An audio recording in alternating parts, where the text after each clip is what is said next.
Communications is one of the critical sectors, according to Ghana's National Cybersecurity Strategy and Policy. Now, in the past, there has only been CERGH that was established in 2014, but following the efforts by government, several sectors, including telecommunications, have set up cybersecurity teams and sets, of which NCA is one. Being a member of the National Cyber Technical Working Group has been very profitable, both to my institution, to the group, and also to the National Cybersecurity Center. In this wise, there have been certain occasions where discussions has led us to get people to help my institution. And as I speak, as a part or a member of the criminal justice sector, we were able to negotiate successfully with the FBI, or let's call it legal attaché of the US Embassy, and YOCO, the Ghana Police Service, were equipped with tools to forensically examine digital devices. And as I speak, they have given us computers, they have given us tools, they have also established a lab for us. If it has not been because of the national cybersecurity collaboration, we wouldn't have come this far.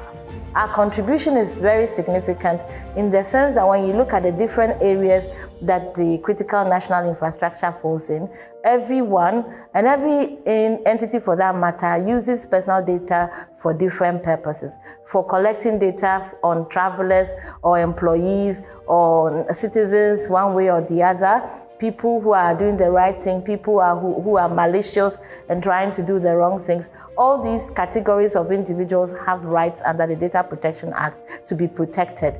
The mandate for the FIC and the collaboration between the National Cybersecurity Office is one of very deep collaboration, because we at the FIC see cybersecurity and cyber crime as one of the predicate offenses of money laundering and terrorist financing.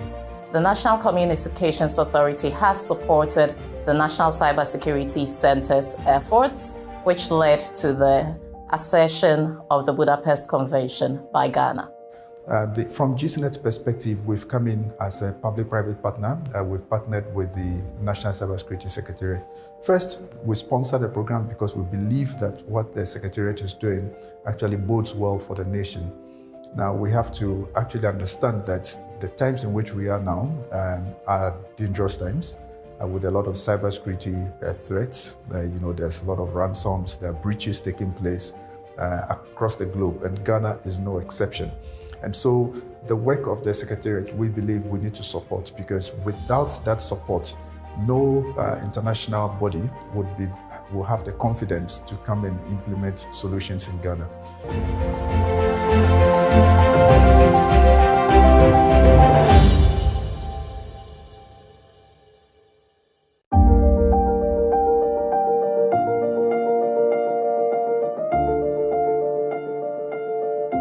Within the last 3.5 years of our establishment as a center, we've achieved some significant milestones, including the following.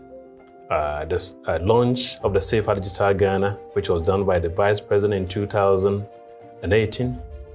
The launch of the Point of Contact for Incident Reporting, which was launched by the Sector Minister, Honorable Eslo Osuekufo, in 2019. The development of the computer emergency response ecosystem, including a setup at the NCA, but also our engagement with the central bank for the financial sector. The revision of Ghana's national cybersecurity policy and strategy, which has been enhanced to the level of international standard. We've also drafted a cybersecurity bill which seeks to regulate the cybersecurity ecosystem of the country and to further consolidate our gains as far as our cybersecurity development is concerned.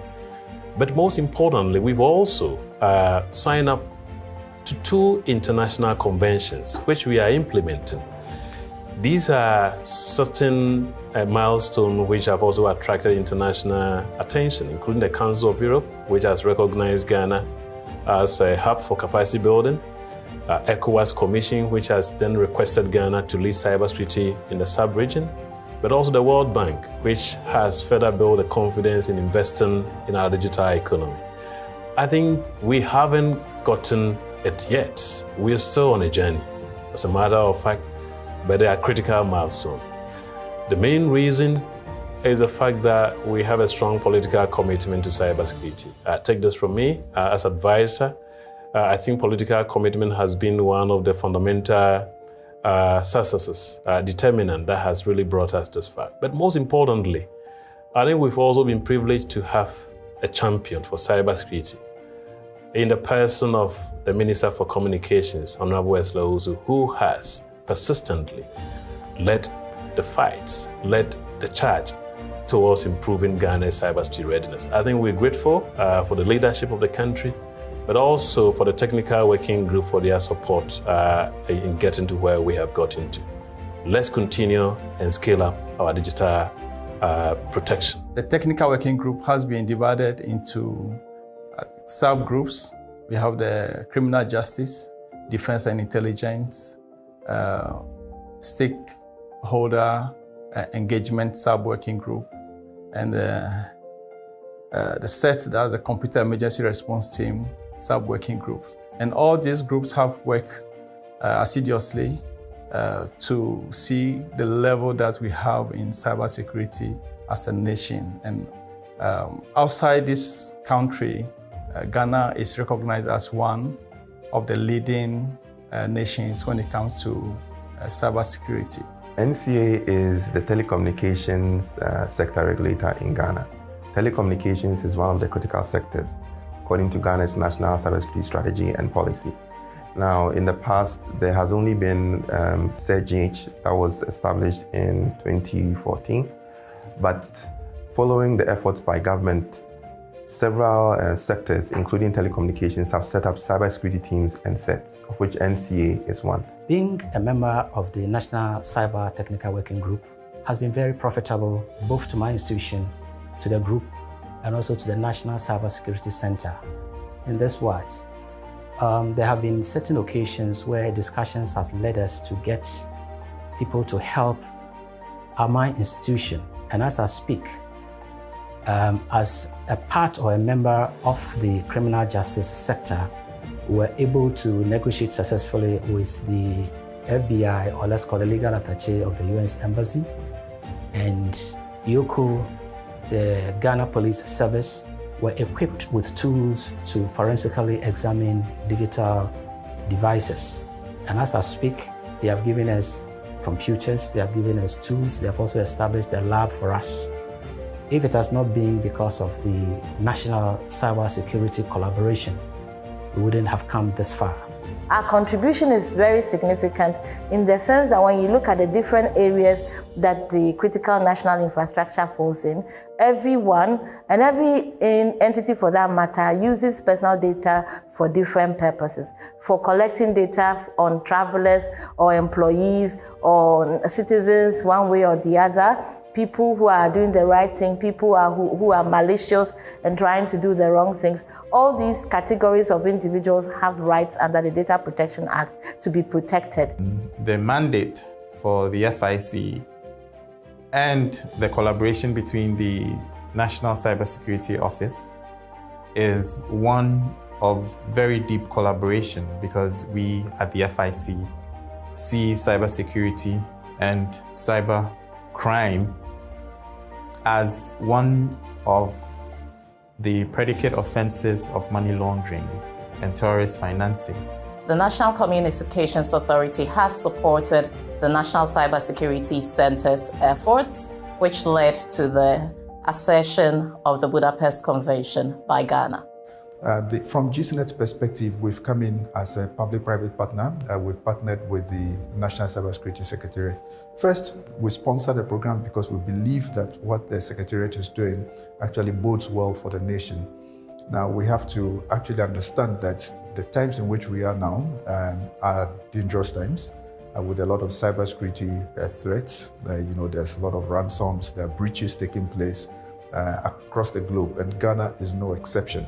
And so the work of the Secretariat, we believe we need to support, because without that support, no international body would be will have the confidence to come and implement solutions in Ghana.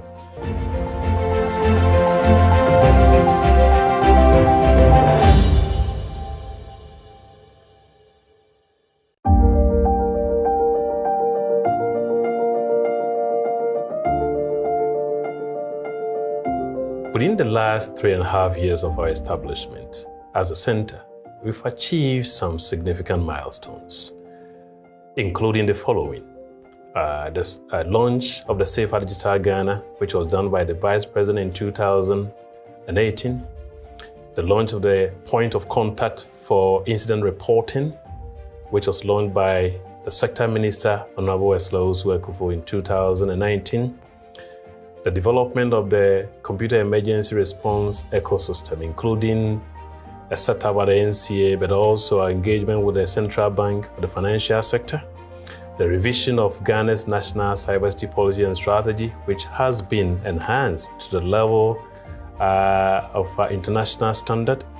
We've also drafted a cybersecurity bill which seeks to regulate the cybersecurity ecosystem of the country and to further consolidate our gains as far as our cybersecurity development is concerned. But most importantly, we've also signed up to 2 international conventions, which we are implementing.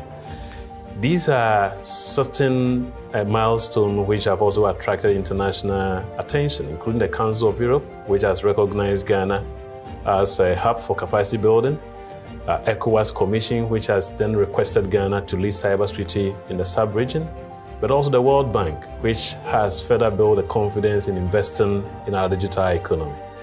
I think we haven't gotten it yet. We're still on a journey, as a matter of fact, but they are critical milestones. The main reason is the fact that we have a strong political commitment to cybersecurity. Take this from me as advisor. I think political commitment has been one of the fundamental successes, determinant that has really brought us this far. But most importantly, I think we've also been privileged to have a champion for cybersecurity in the person of the Minister for Communications, Honorable Eslosu, who has persistently led the fights, led the charge towards improving Ghana's cybersecurity readiness. I think we're grateful for the leadership of the country, but also for the technical working group for their support in getting to where we have gotten to. Let's continue and scale up our digital protection. The technical working group has been divided into subgroups.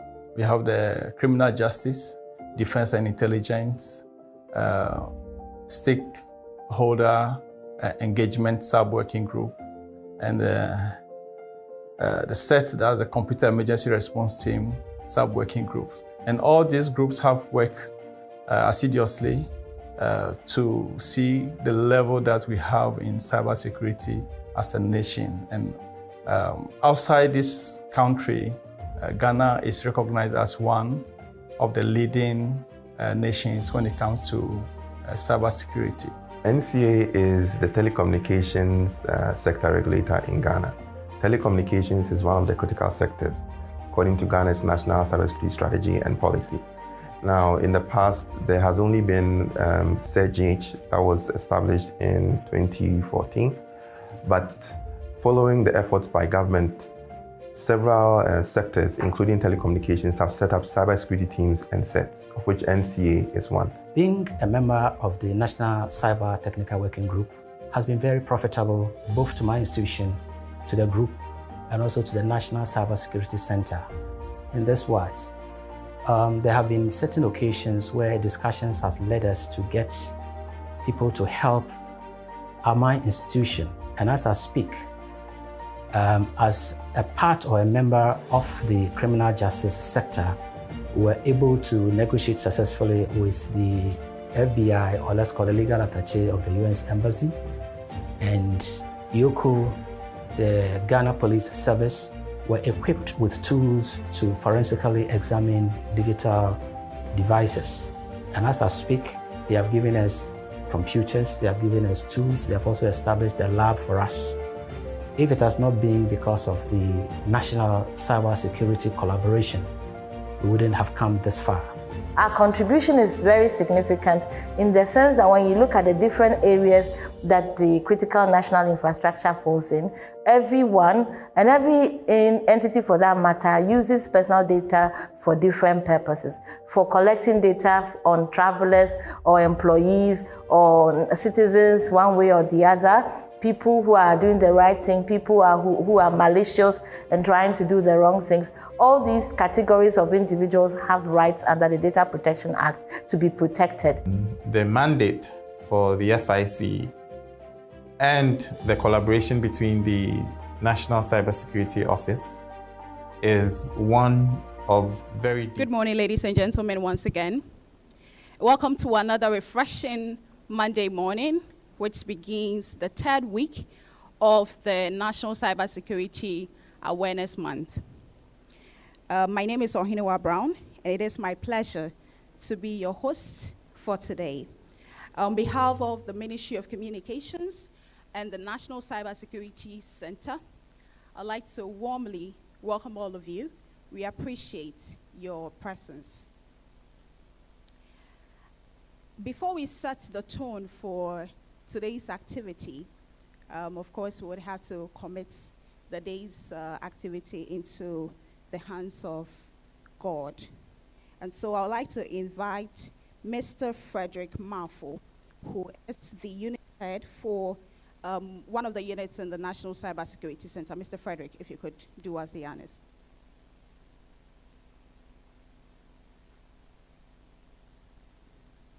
Respectively, ladies and gentlemen, shall we be upstanding for a moment of prayer? Most High God, our Father in heaven, we thank you for a day you have made. Father, we will rejoice and we will make it fruitful. Today we gather here with industry players to analyze and discuss the impact of COVID-19 on Ghana's cybersecurity plans. Father, we pray for sound mind, we pray for peace, we pray for fruitful discussion. At the end of it all, may your name be truly blessed and glorified. In Jesus' name we pray, amen. Thank you, Mr. Frederick Mafo, for that prayer. So as you all have the agenda for today or the program outline, today our focus is on cybersecurity forum with industry players. You all bear with me that we cannot discuss cybersecurity without looking at the role the businesses also play. Before we move on also, I would like to announce some house rules so that we all bear in mind. If you're looking for the washroom, if this is your first time coming here, you're looking for the washroom, we have ushers around who can assist you and direct you to the washrooms. It's actually at the back. We also have, I would like to remind all of you that if your mobile phone is on, whatever we're going to listen here is very important, and we wouldn't want to have any form of distraction. And so I'll plead with all of you that we put our mobile phones on silence. I know that some people, their silence is actually not silence, and so let's try as much as possible to maintain some form of order here today. As you all aware, again, COVID-19 didn't allow us to bring a lot of people into this yard or this hall, and so because of that, we're streaming on our platforms to allow people who are out there to participate in this particular program. And so if you're out there and you're watching, or you would want to be part of the discussions that will be taking place here, please visit Facebook Cybersecurity Ghana, and we're live there, or you can actually go to YouTube National Cybersecurity Center Ghana, and you'll be able to participate in whatever is going on here. You can also visit www.ncsamtv.live to be able to participate in the activities that will be happening here. At this moment, we have the Honorable Deputy Minister for Communications, Honorable Alexander Aban, joining us. Can we please be on our feet as he joins us, and Dr. Albert Intrubwe-Siako.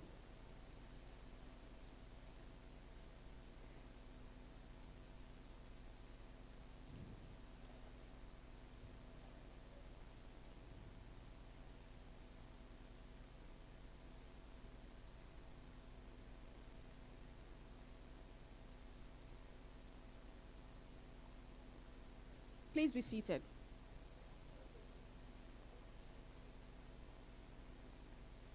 Welcome, Honorable. Welcome, Dr. Albert Nchibwe-Siako. Welcome, Mr. C.K. Bruce, Chief Executive Officer in Ovary, and then Ms. Martha Akwe of CalBank. Welcome, Madam. Okay. So I would also want to acknowledge our partners who have been supporting this particular program. So we are being partnered by the Council of Europe, Data Protection Commission, World Bank, the National Communications Authority, GIFEC, NITA, African Union, UNICEF, and then the Accra Digital Center where we are having this particular event. So thank you to our partners. I also want to acknowledge our sponsors who are sponsoring this particular initiative: CalBank, Surfline, Innovary, Margins Group, Deloitte, Tennessee, Zero Fox, Isaka, and then Isoko, as well as A-Crime Bureau. We also cannot do this without our media partners, and so for the media partners who joined us to be part of this particular program, we say a big thank you to you. Joy News, Metro TV, Ghana Broadcasting Corporation, Ghana Web, Graphic Online, Kantanka TV, Peace FM, TV Africa, Yen.com, Homebase TV, as well as CT FM. Thank you for the support.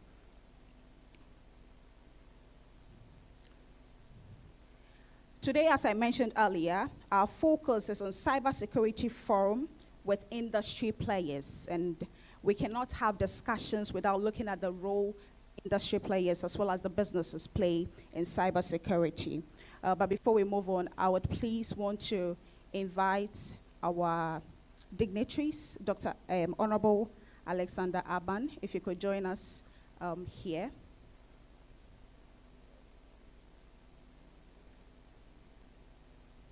Yes, please. Dr. Albert Nchibwe-Siako, if you could also join us here, as well as Mr. C.K. Bruce, if you could also join us here, sir.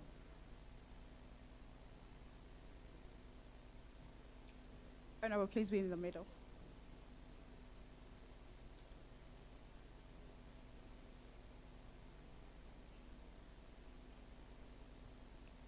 Thank you.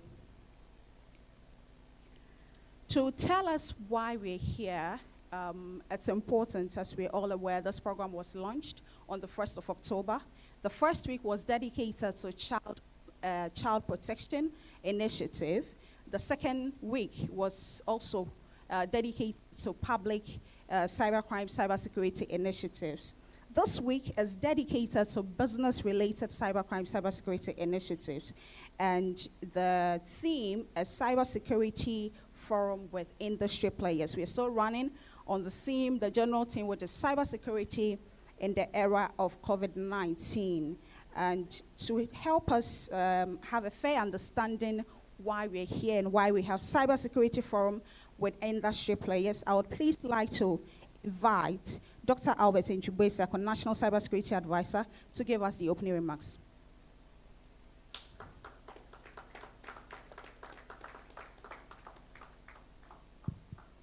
Thank you, Madam Moderator. The Honorable Deputy Minister for Communications, the Member of Parliament for Gumwa West, Honorable Alexander Kojo Aban, the CEO of Innovary, Mr. C.K. Bruce. I have also seen my brother here, the CEO of Spearhead Network, Mr. Mensah, members of the Technical Working Group, dignitaries present, representatives from the business industry, officials from the Ministry of Communications, National Cybersecurity Center, our virtual participants and followers, ladies and gentlemen, a very good morning to all of you.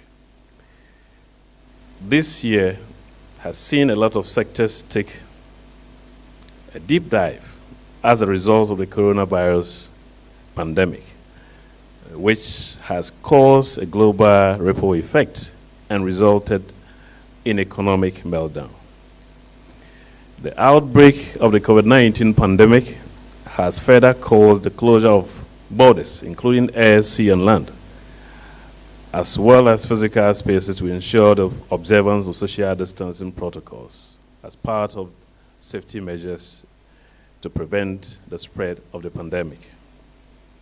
Individuals have had to make very drastic adjustments to ensure their personal security and that of their respective businesses.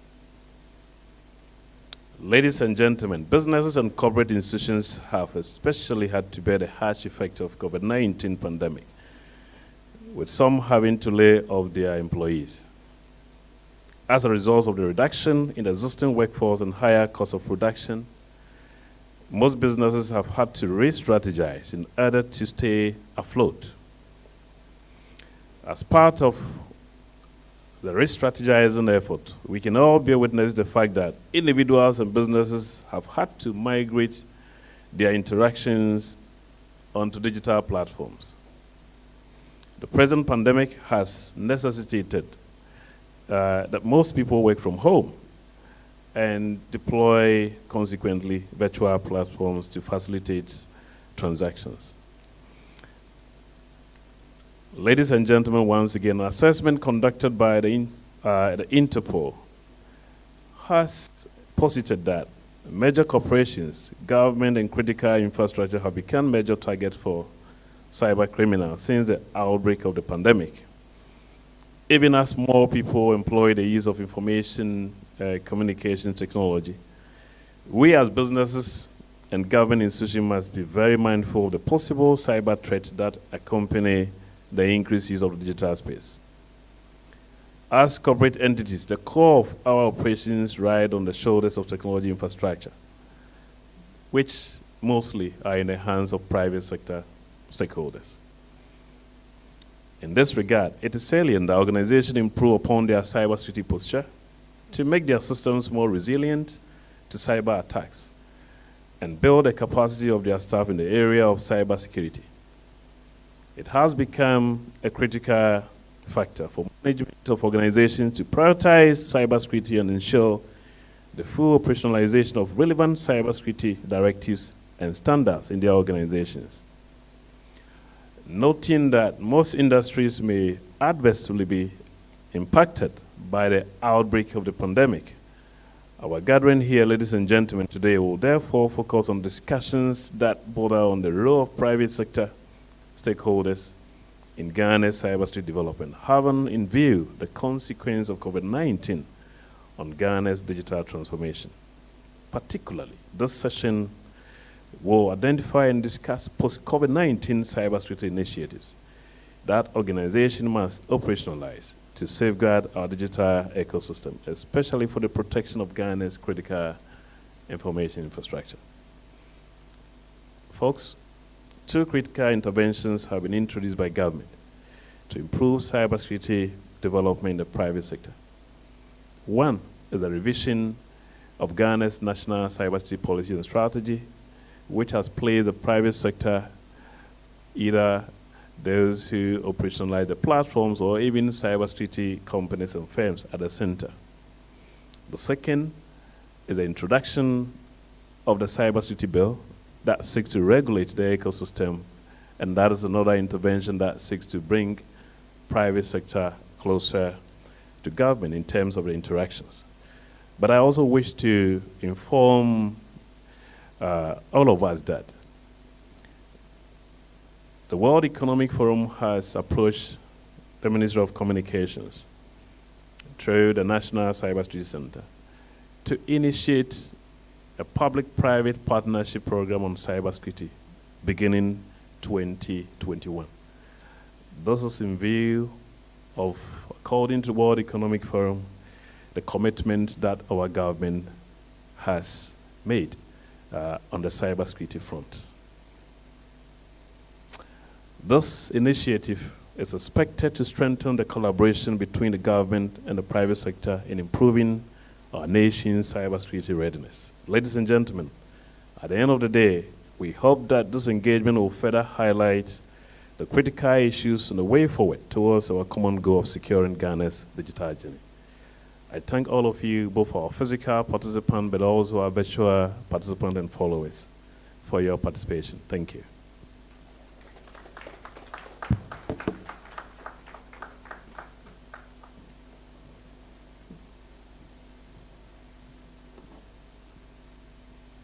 Thank you, Dr. Albert Nshibwe-Siakon. Ladies and gentlemen, at this moment, I have the single honor to invite Honorable Alexander K.K. Aban. He is the Deputy Minister, Ministry of Communications, and also the Member of Parliament for Gomoa West constituency. Honorable.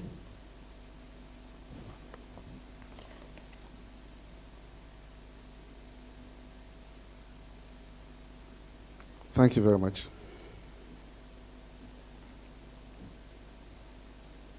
Ladies and gentlemen, good morning. Let me first enter a caveat that this speech is on behalf of the minister.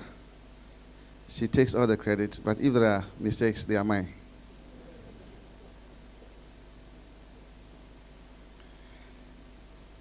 The National Cybersecurity Advisor, Dr. Albert Nshibwe-Siakon. We expect to have the President of the Association of Ghana Industries. I don't know whether he's here.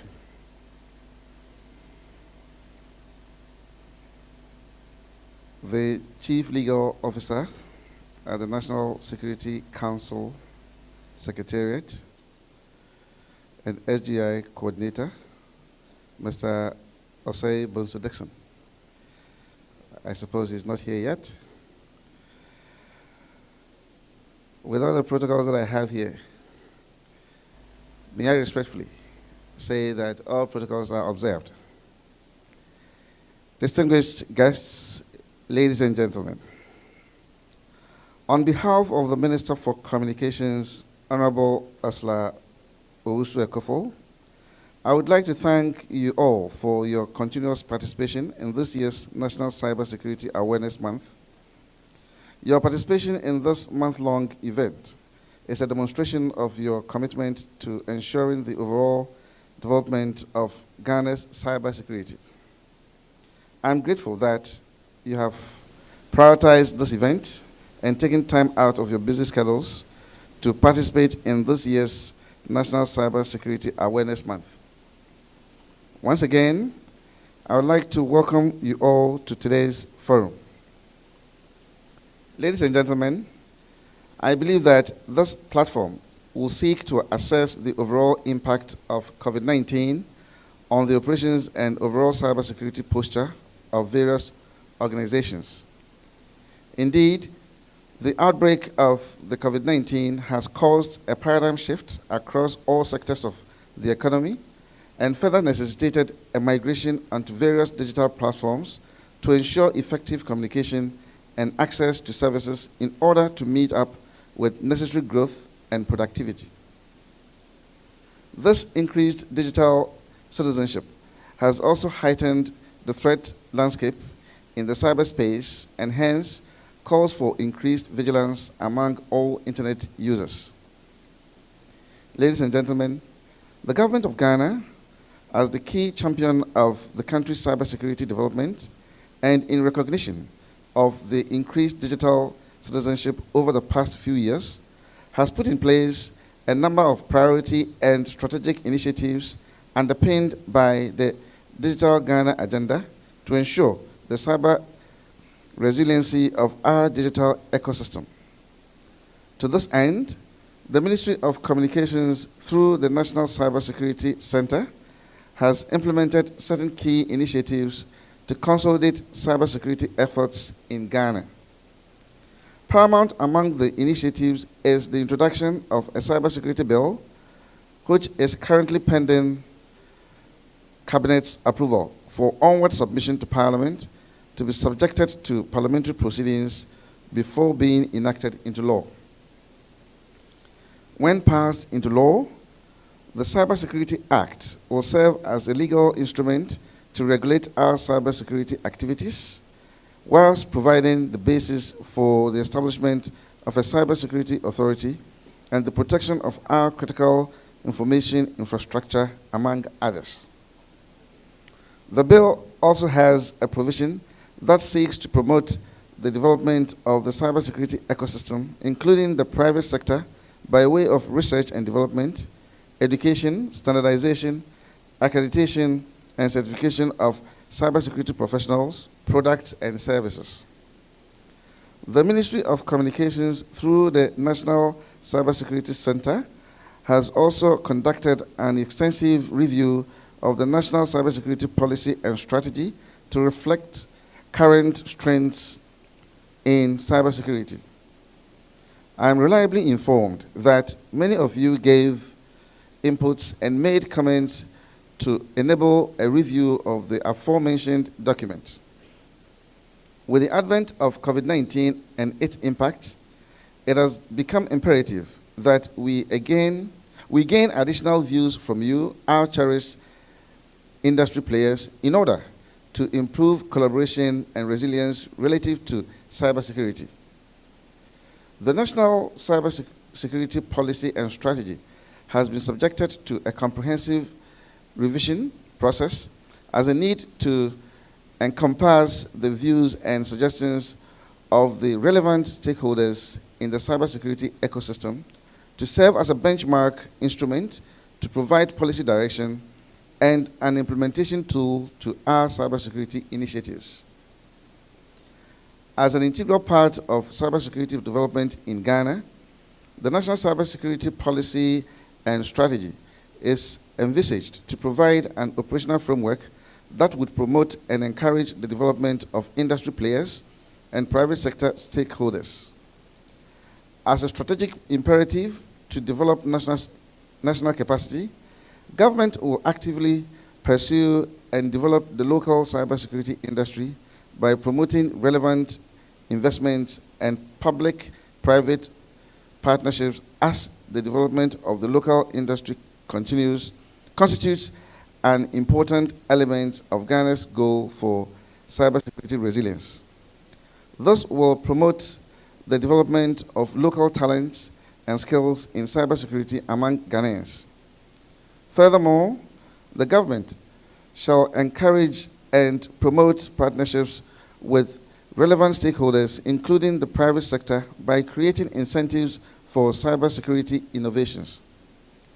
These are among several components captured as strategic initiatives in the revised National Cybersecurity Policy and Strategy to ensure that industry players and private sector stakeholders thrive. Distinguished guests, to further strengthen efforts in ensuring a sanitized cyberspace for industry players to operate, the Ministry, through the National Cybersecurity Center, has developed a draft Critical Information Infrastructure Directive, which prescribes baseline cybersecurity requirements for all designated critical information infrastructure owners, including the health and finance sectors. As industry players who operate and control critical infrastructure, the directive being developed will aid in ensuring that all industry players implement robust cybersecurity mechanisms and frameworks to make their systems more resilient to cyber attacks. Ladies and gentlemen, the financial sector continues to be the prime target of most cyber attacks. A report by the Criminal Investigation Department of the Ghana Police Service has indicated that Ghana lost $105 million and $9.8 million to cybercrime in 2018 and 2019, respectively.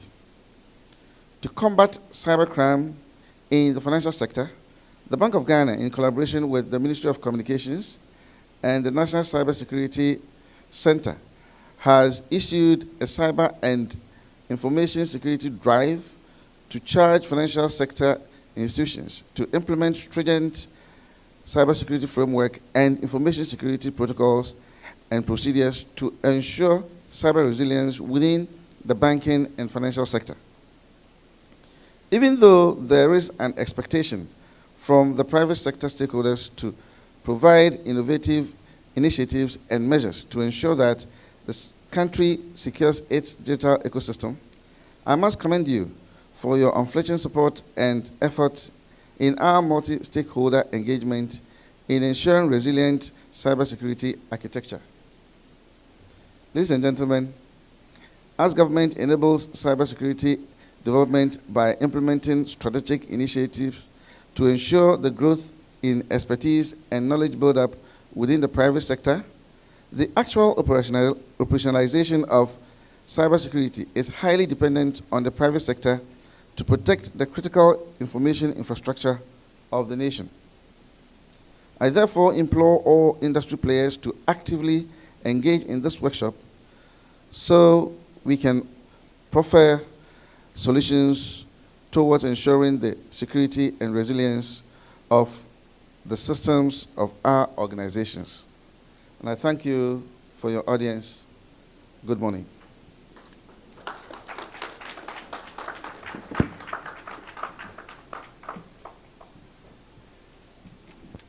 I think we can do better, don't you think so?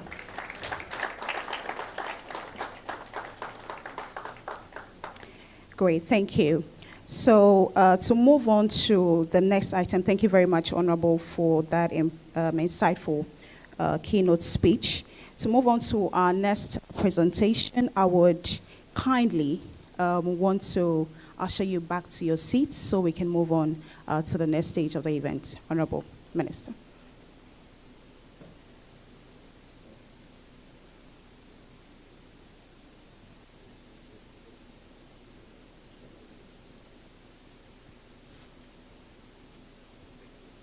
Thank you. Okay, so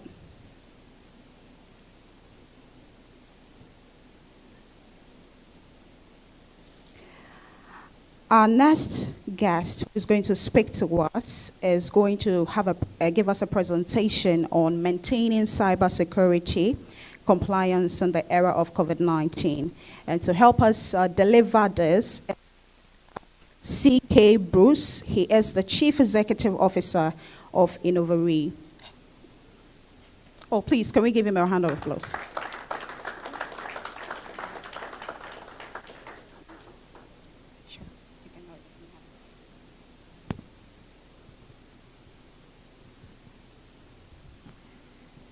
Good morning, ladies and gentlemen. Honorable Minister and National Cybersecurity Advisor, I'd like to also just mention to congratulate you for all the good work you've done. Past years, this program has been, the improvement in our Cybersecurity Awareness Month, which started as a day, moved to a week, and now it's a whole month, has been fantastic. And I think the Cybersecurity Agency needs to have good congratulations on that.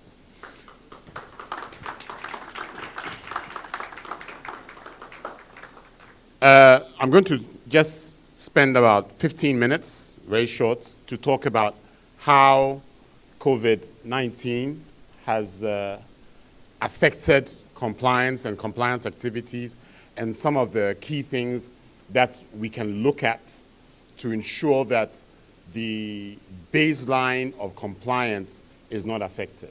Okay. Let me start by talking about what compliance generally is. Compliance is ensuring that as an organization, you are keeping to your operational integrity by ensuring that all the things that you need to keep aligned with, okay, you are doing that successfully, okay? And the four main areas, the four main requirements for compliance are legislation, regulation, industry standards, and your own company policies and contracts that you sign with other organizations. So those are the key things. Those are the requirements for compliance, okay? Now, from a cybersecurity perspective, we have a few things there, okay? From a legislation perspective, these are what we have, okay? They are not explicit enough to cover everything, but so far, that is what we have currently, okay? And for instance, the Data Protection Act has been around since 2012, you know, and in my personal view, if that legislation was being properly implemented, we would have a lot more organized, structured environment within our country.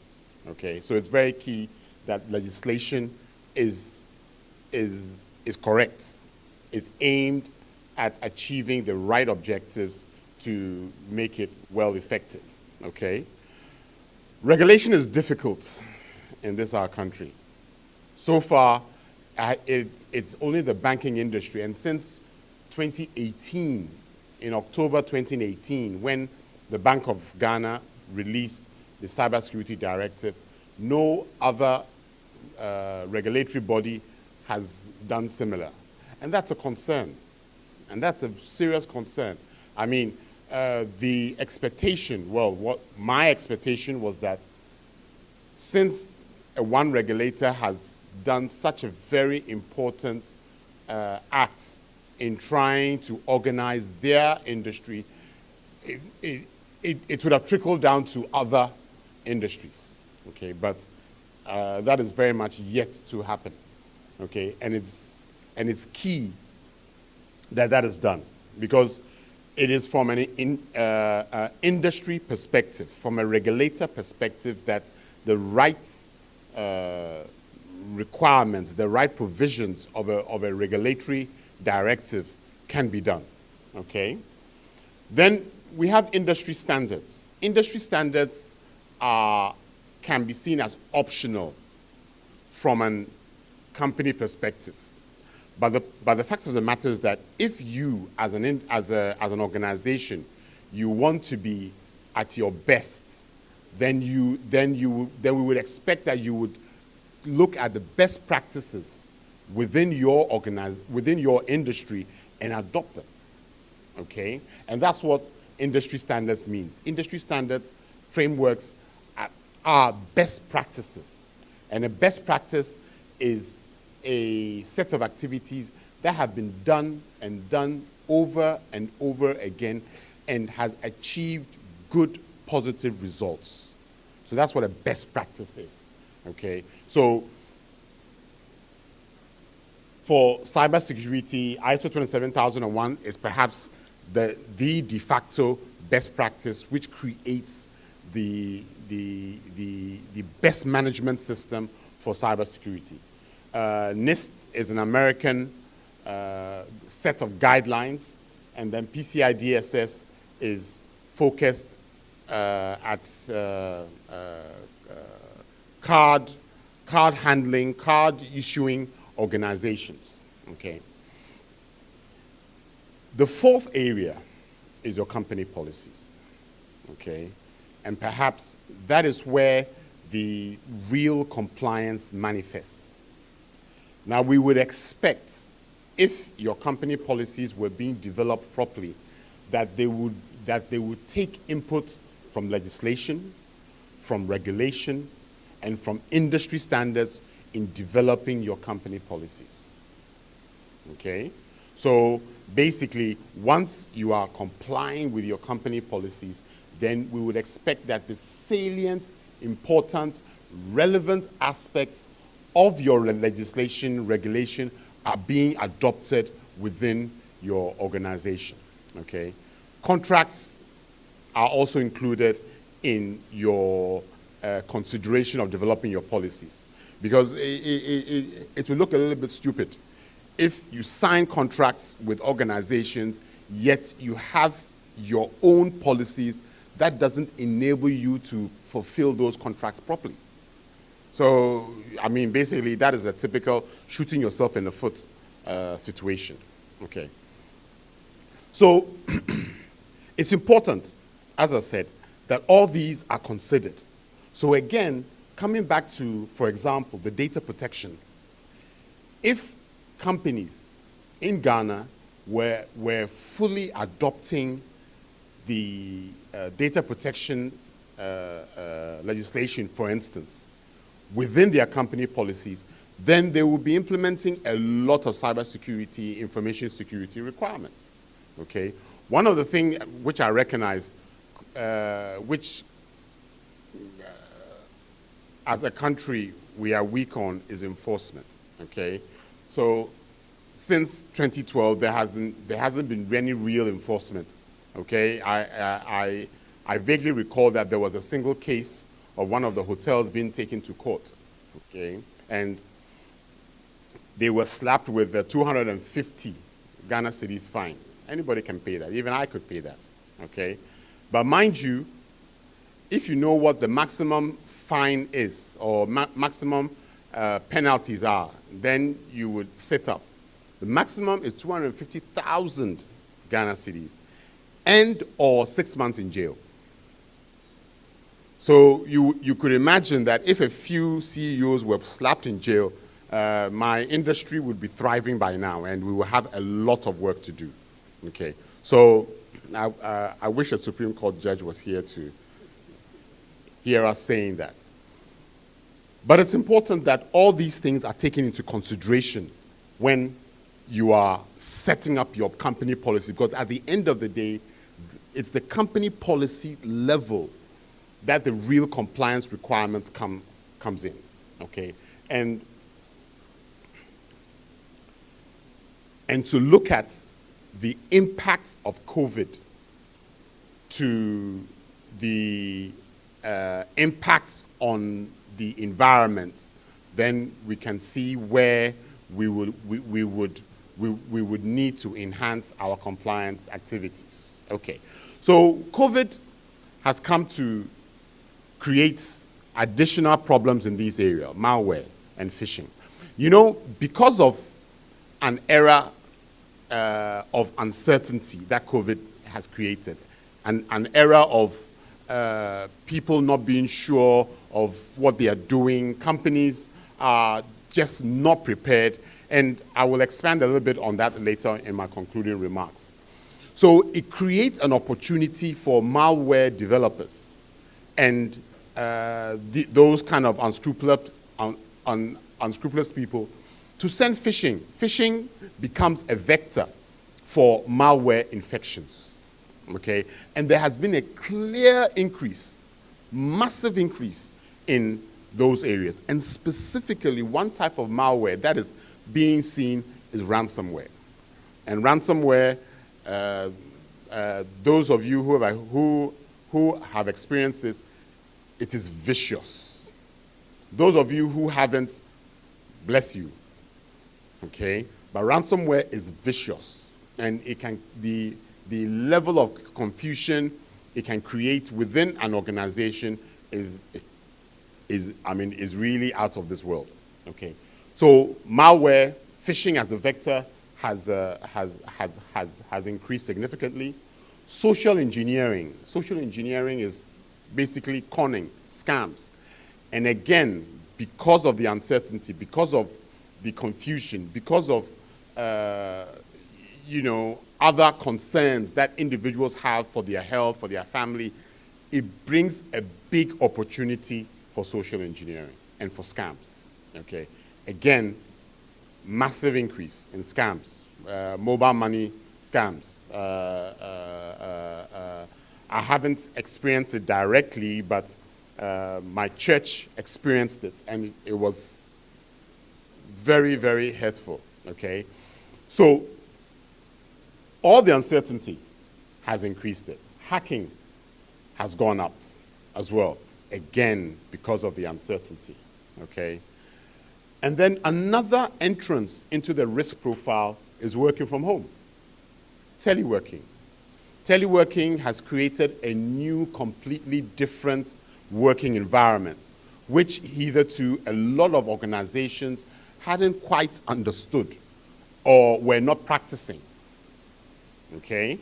And it brings a whole difference in the working environment. Hence, any such difference would require a change in the control environment, okay, in the compliance environment. However, unfortunately, that has not been true, i.e., the major top and initiates the culture of the, or what will guide us, okay? The fact of the matter is that the tone at the top is a set. Tone at the middle.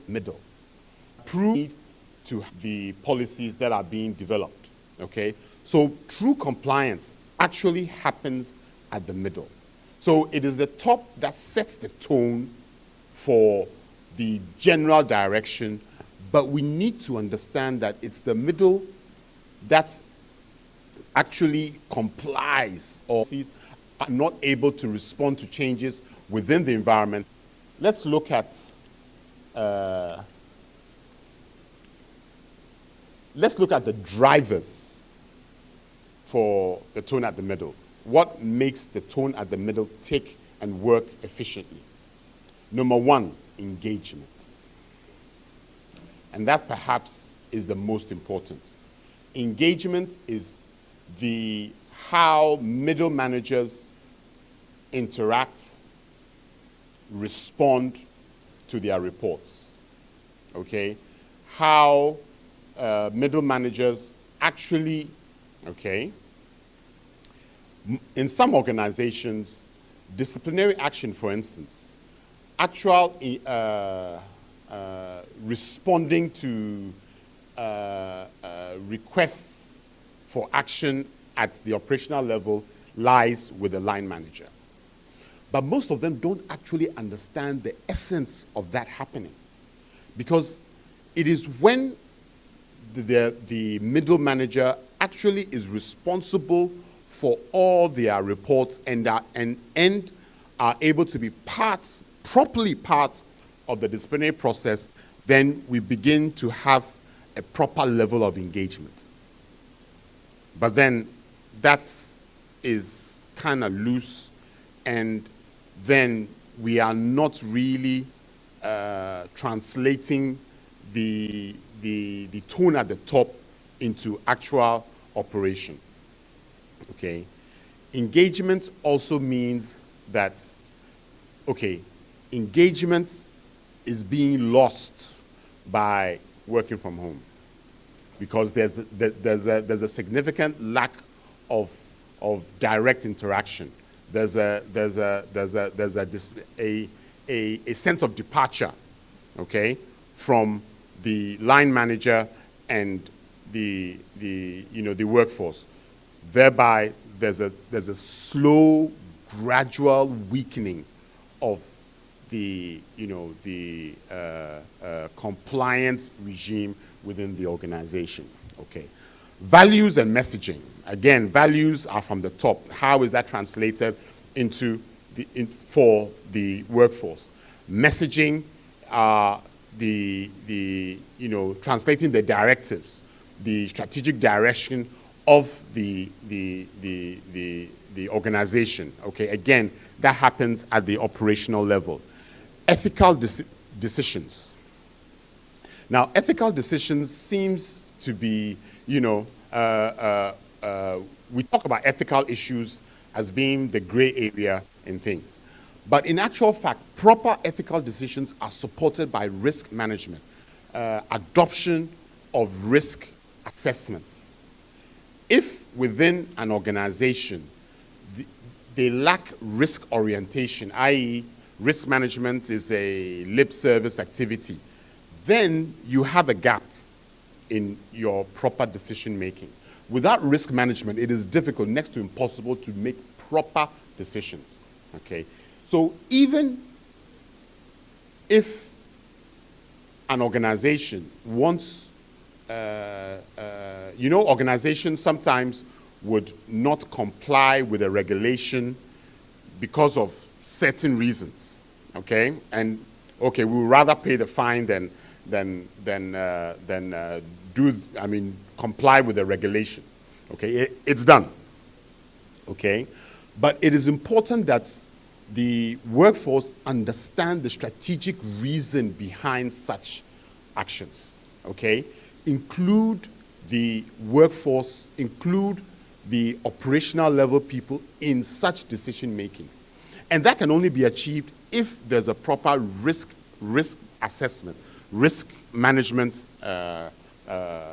environment, whereby the people understand the risk profile of the organization. So they fully understand that this decision being made by the organization is within a certain strategic direction, okay? So there's a level of ethical understanding of what is going on, okay? There also needs to be a safe environment. Safe in the sense that the employee is assured that they will not suffer repercussions if they try to do the right thing, okay? So that is why one of the important things around organizational structures and compliance, supporting compliance, is whistleblowing, okay? And a proper whistleblowing structure ensures the anonymity, the safety of the individual involved, okay? Whistleblowing is a form of feedback, and if we are in an organization that feedback is difficult or not assured, we have a problem. There is a problem. There will be weak compliance within that organization, okay? And finally, managers should be developed, should be encouraged, should be trained, mentored to lead. Again, it might sound obvious that we would select managers because of their leadership potential, because of their leadership qualities. But you can have the qualities, but not the environment which will encourage and allow those qualities to work.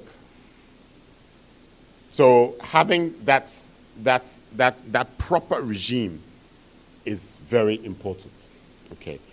So tone at the middle, as you can see, is critical to ensure that the right environment, the right structures, processes exist for proper compliance within the organization. And to round up, one of the things that creates that structured environment, that creates that organized environment which would engender the right compliance regime is the fact that that organization is adopting any framework. Any framework, again, any framework, okay? Because the characteristics of a framework is organization, it is structure, it is ensuring that processes are well formed, processes integrate with each other easier, okay? And the fact of the matter is that COVID has come to disrupt the organizational environments.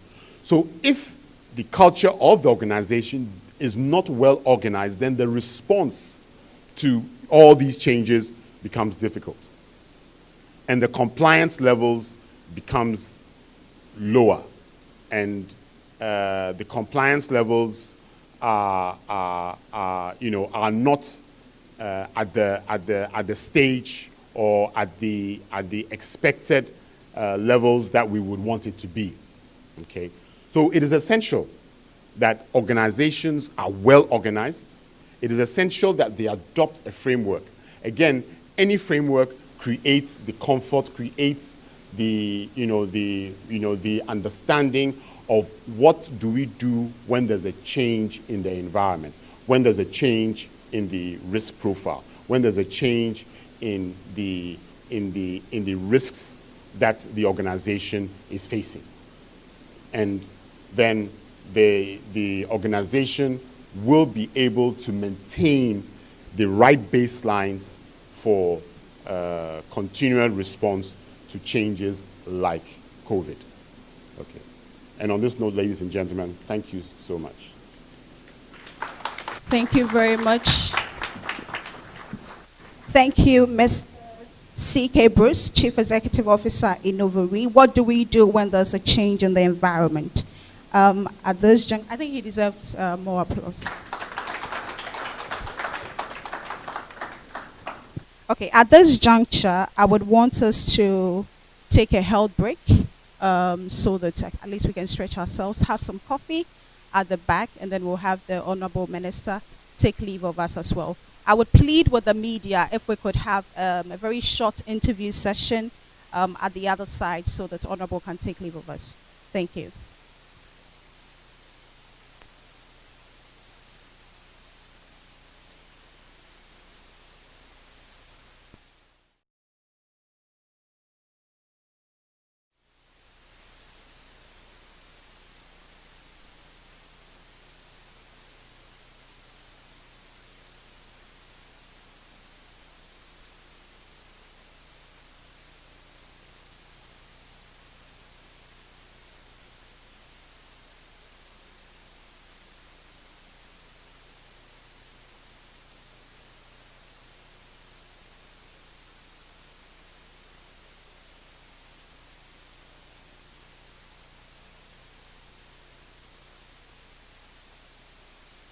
Please, can we have our panel members join us for a photograph, please?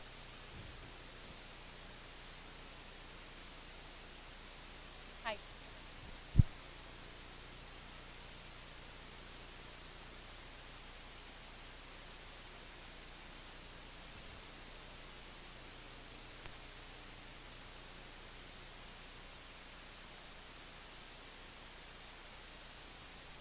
There are many reasons we choose to protect things.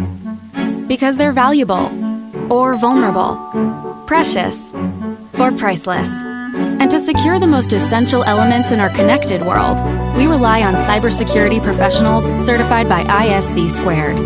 Their proven expertise helps safeguard the data and technology that offer us access and convenience, and shields the lives we want to lead.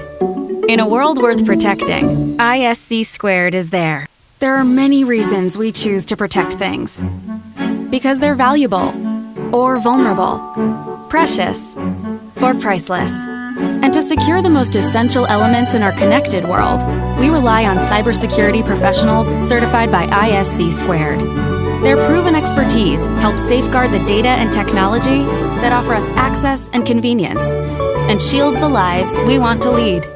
In a world worth protecting, ISC Squared is there. There are many reasons we choose to protect things. Because they're valuable, or vulnerable, precious, or priceless. And to secure the most essential elements in our connected world, we rely on cybersecurity professionals certified by ISC Squared. Their proven expertise helps safeguard the data and technology that offer us access and convenience, and shields the lives we want to lead. In a world worth protecting, ISC Squared is there. There are many reasons we choose to protect things. Because they're valuable, or vulnerable, precious, or priceless. And to secure the most essential elements in our connected world, we rely on cybersecurity professionals certified by ISC Squared. Their proven expertise helps safeguard the data and technology that offer us access and convenience, and shields the lives we want to lead. In a world worth protecting, ISC Squared is there. There are many reasons we choose to protect things. Because they're valuable, or vulnerable, precious, or priceless. And to secure the most essential elements in our connected world, we rely on cybersecurity professionals certified by ISC Squared. Their proven expertise helps safeguard the data and technology that offer us access and convenience, and shields the lives we want to lead. In a world worth protecting, ISC Squared is there. There are many reasons we choose to protect things. Because they're valuable, or vulnerable, precious, or priceless. And to secure the most essential elements in our connected world, we rely on cybersecurity professionals certified by ISC Squared. Their proven expertise helps safeguard the data and technology that offer us access and convenience, and shields the lives we want to lead. In a world worth protecting, ISC Squared is there. There are many reasons we choose to protect things. Because they're valuable, or vulnerable, precious, or priceless. And to secure the most essential elements in our connected world, we rely on cybersecurity professionals certified by ISC Squared. Their proven expertise helps safeguard the data and technology that offer us access and convenience, and shields the lives we want to lead. In a world worth protecting, ISC Squared is there. There are many reasons we choose to protect things. Because they're valuable, or vulnerable, precious, or priceless. And to secure the most essential elements in our connected world, we rely on cybersecurity professionals certified by ISC Squared. Their proven expertise helps safeguard the data and technology that offer us access and convenience, and shields the lives we want to lead. In a world worth protecting, ISC Squared is there.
Hello.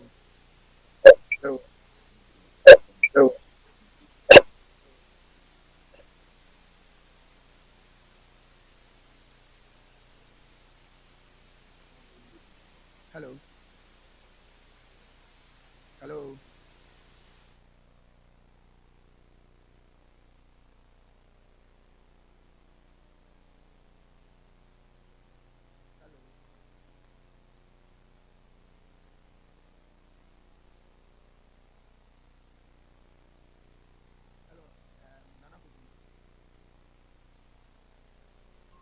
Hello, hello. Kindly share your screen for your presentation and let's try and have a test. Actually, I don't have a presentation. I'm supposed to be a panelist on a panel. I don't have a presentation per se. Okay, so I'm just testing. I'm supposed to test the sound, so I'm just testing and making sure that you are okay. Yeah, I'm here.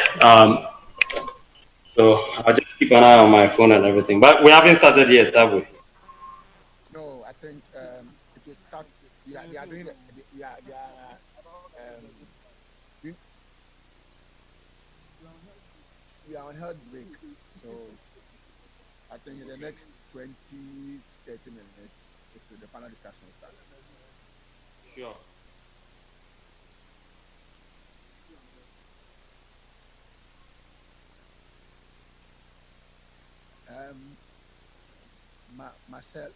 Master Lee. Hello. Hi there, how are you? Hello. Can you hear me okay? Okay, yes, we can hear you loud and clear. Excellent.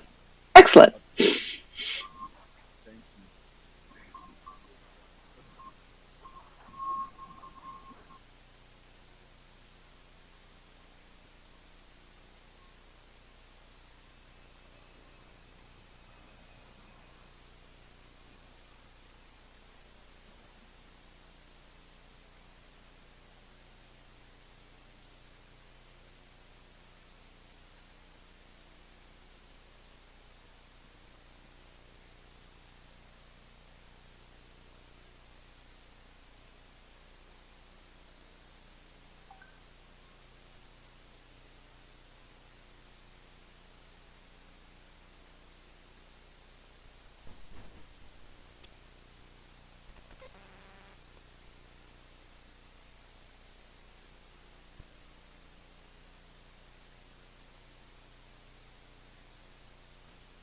Collaboration, because we at the FIC see cybersecurity and cyber crime as one of the predicate offenses of money laundering and terrorist financing.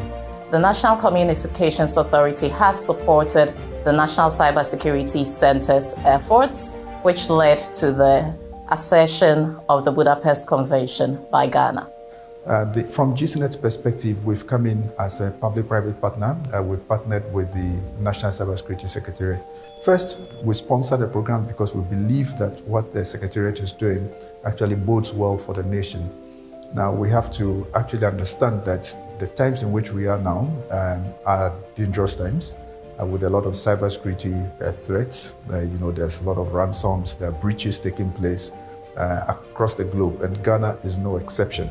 And so the work of the Secretariat, we believe we need to support, because without that support, no international body will have the confidence to come and implement solutions in Ghana.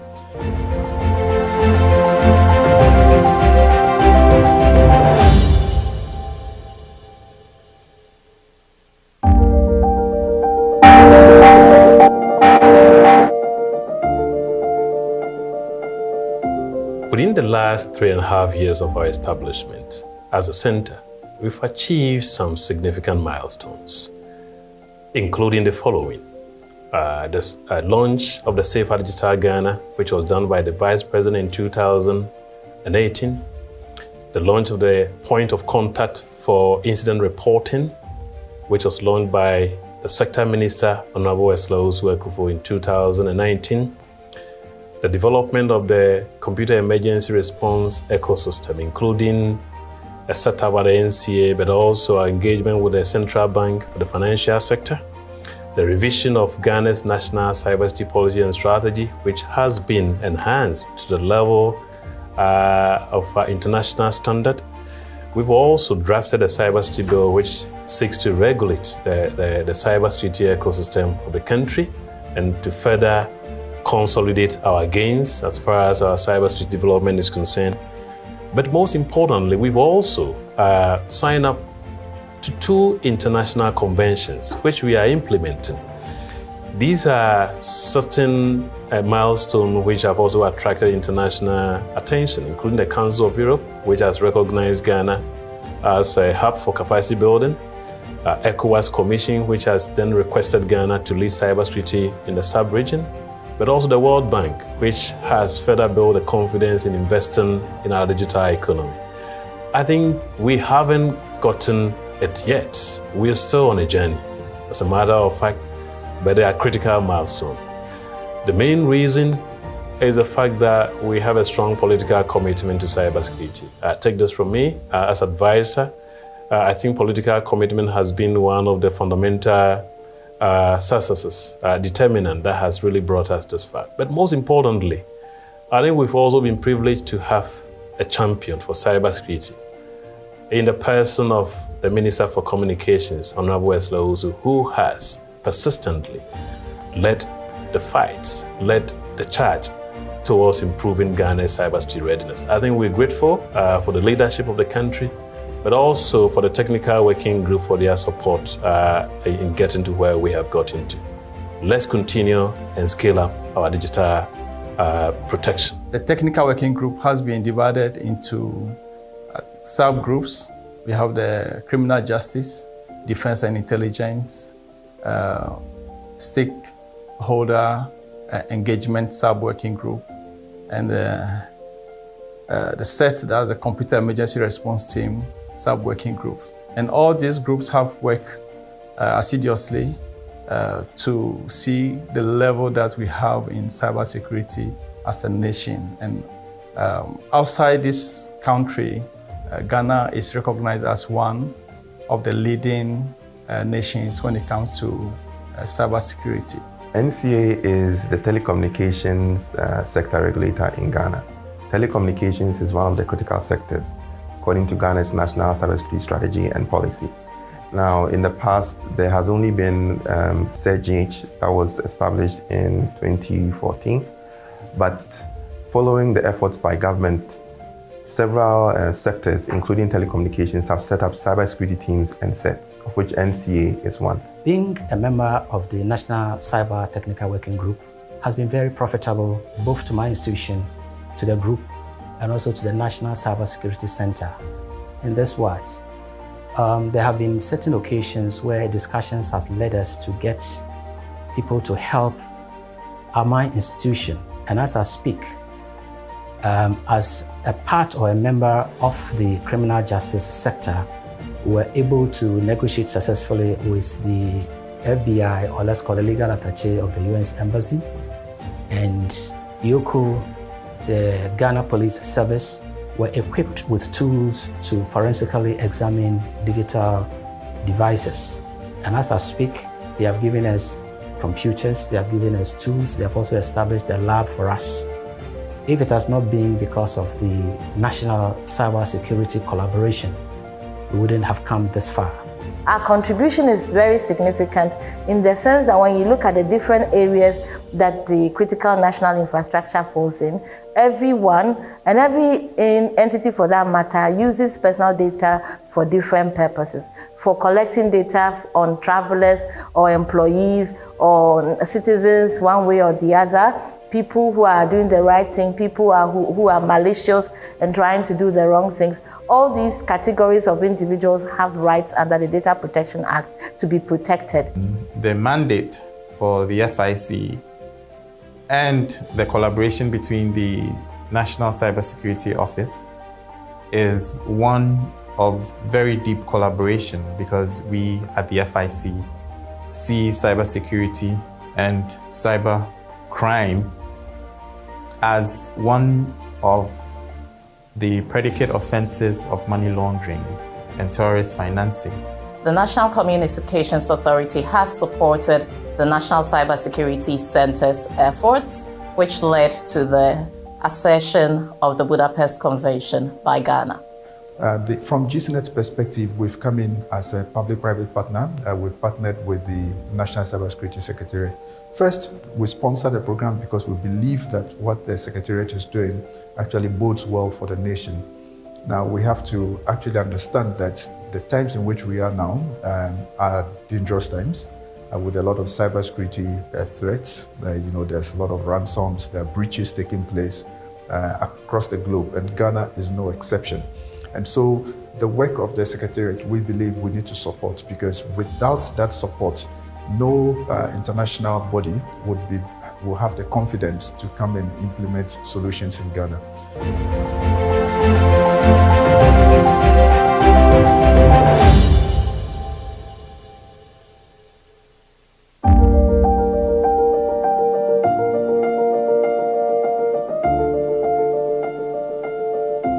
Within the last 3.5 years of our establishment as a center, we've achieved some significant milestones, including the following. The launch of the Safer Digital Ghana, which was done by the Vice President in 2018. The launch of the Point of Contact for Incident Reporting, which was launched by the Sector Minister, Honorable Eslo Usuekufu, in 2019. The development of the computer emergency response ecosystem, including a setup by the NCA, but also our engagement with the central bank for the financial sector. The revision of Ghana's national cybersecurity policy and strategy, which has been enhanced to the level of international standard. We've also drafted a cybersecurity bill which seeks to regulate the cybersecurity ecosystem of the country and to further consolidate our gains as far as our cybersecurity development is concerned. But most importantly, we've also signed up to 2 international conventions, which we are implementing. These are certain milestones which have also attracted international attention, including the Council of Europe, which has recognized Ghana as a hub for capacity building, ECOWAS Commission, which has then requested Ghana to lead cybersecurity in the sub-region, but also the World Bank, which has further built the confidence in investing in our digital economy. I think we haven't gotten it yet. We're still on a journey, as a matter of fact, but they are critical milestones. The main reason is the fact that we have a strong political commitment to cybersecurity. Take this from me as advisor. I think political commitment has been one of the fundamental successes, determinant that has really brought us this far. But most importantly, I think we've also been privileged to have a champion for cybersecurity in the person of the Minister for Communications, Honorable Esla Ozu, who has persistently led the fights, led the charge towards improving Ghana's cybersecurity readiness. I think we're grateful for the leadership of the country, but also for the technical working group for their support in getting to where we have gotten to. Let's continue and scale up our digital protection. The technical working group has been divided into subgroups. We have the criminal justice, defense and intelligence, stakeholder engagement sub-working group, and the set, that's the computer emergency response team sub-working groups. And all these groups have worked assiduously to see the level that we have in cybersecurity as a nation. And outside this country, Ghana is recognized.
The presence of Mr. Yakubu Abdullahi of Margins Group. Welcome, sir. Are we still hungry?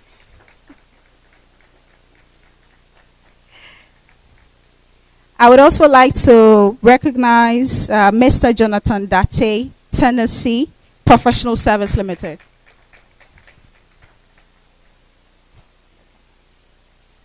Miss Martha Akwe of Kalban, Ghana. Hello, madam. And if we have Mr. Enes Daku Mensah, Spearhead Networks. Welcome, sir. Mr. Daku. Okay, I think he's not here at the moment.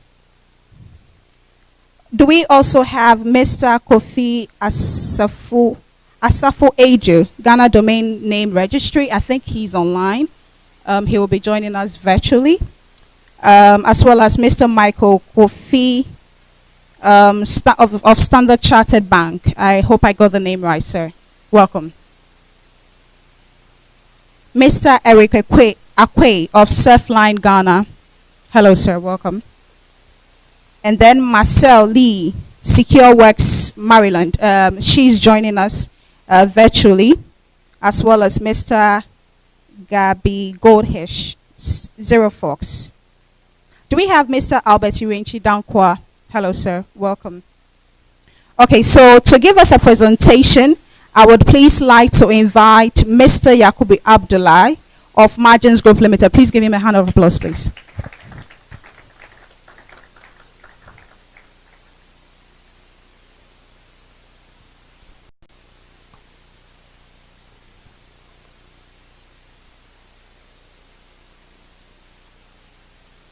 Good morning. I am honored to be standing here today to introduce one of the most dynamic local companies I have ever come across. But to start with, it's rather interesting. I had to be speaking after Mr. C.K. Bruce, the man who discovered me, that was the year 2000 at Legon, and also became my first employer. Okay, so it couldn't have been more humbling than this. Okay, so the company Margins Group, one of the most dynamic, local companies. Okay. 3 decades in the business of identity. The company was established in the year 1990. Okay, as margin suppliers, pioneering the introduction of presentation, print, and finishing systems into the Ghanaian market. Then, over the years, it transitioned into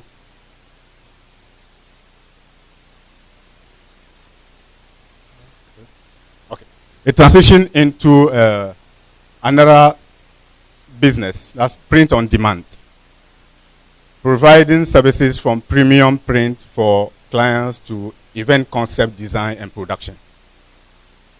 Then this same organization will, over the years, transition into another set of business or line of business. That was the year 2002. Into high-end identity and security solutions provider. Of course, then the company became Margins ID Group, or ID Systems.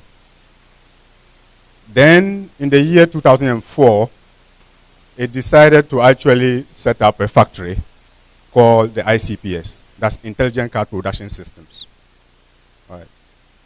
Then, over the next 10 years, will be an ISO 9001 facility producing more than 200 million documents and cards per annum. Then in 2012, it created a subsidiary called IMS, that's Identity Management System, that will form a special purpose vehicle, engage in public-private partnership with the NIA to produce the first card. That's a Ghana card for non-Ghanaian citizens. Okay. So this became like a proof of concept for the launching of the Ghana card for Ghanaian citizens. Okay. So,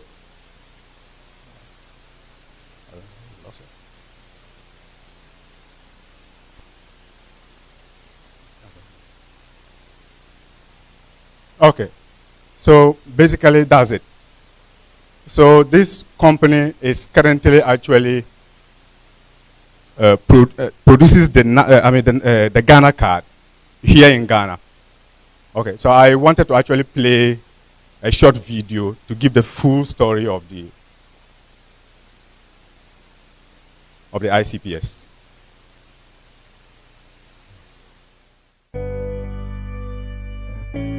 My name is Moses Bader. I'm the Chief Executive of the Martins Group.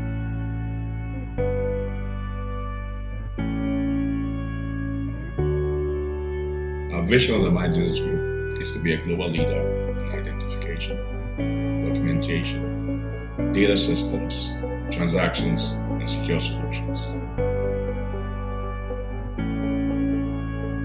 Our mission is to connect identities from a materialized world into a dematerialized world. Our core values are passion, respect, integrity, teamwork, innovation.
Kenneth Amsaki, retired Head of Security and Risk for Magis Group. ICPS is a secure facility where protection of cards and personalization takes place. With the coming on board of EMV, it goes without saying that security in the facility will be moved a notch higher.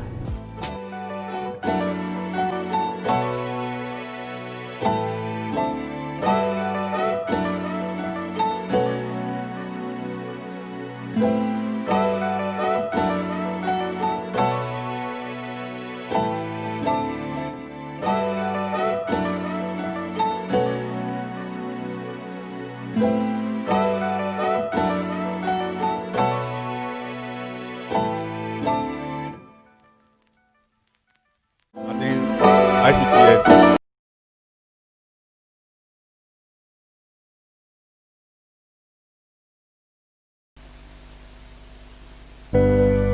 Thank you.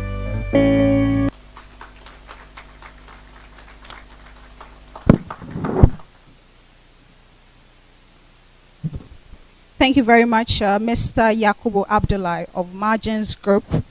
We're grateful for that presentation. Can we have Mr. Jonathan Date of Tensi Professional Service Limited to also deliver a presentation to us, please?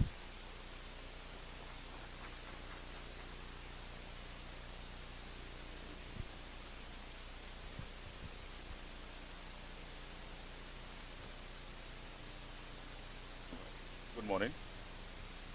All right, so thank you for the opportunity to be here. Hello? Okay, good. Thank you for the opportunity to be here to share with you what we've been doing as a business.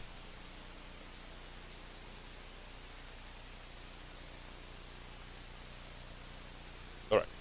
So over the past 12 years, Tendency Professional Services has been at the forefront. We have been at the forefront of driving cybersecurity infrastructure and application solutions. We started off from Nigeria, and over the past 12 years, we have presence in Ghana. We've been here for the past 8 years. In Ethiopia, in Kenya, and in Dubai. And okay, that's fine. And generally, I mean, we have in excess of 300 strong staff across all these physical locations, driving our solutions across over 23 African countries. The challenge we face is that there is a $1 trillion industry globally that is targeted at your price assets. And that is the challenge. And it's important that within the context of COVID, we know what is at stake for the malicious guys, for the bad guys out there. A lot of key speakers have spoken about the trend. Government is doing a lot in its digitization agenda, trying to put the services online for easy access to all citizens. But that in itself has inherent challenge in terms of exposure. The more modernized your infrastructure, the increase in exposure to the bad guys. And across all the verticals, we are seeing cloud adoption, we are seeing moving all productivity tools into the cloud for most of the people, and COVID has exacerbated that that trend. It's noted that in the last 12 months alone, email, the threat from email has risen exponentially. And it is important to, as you see this, you're asking yourself, where is my email? Who are accessing it? Where are they sitting? What can we do to ensure that we are mitigating this risk?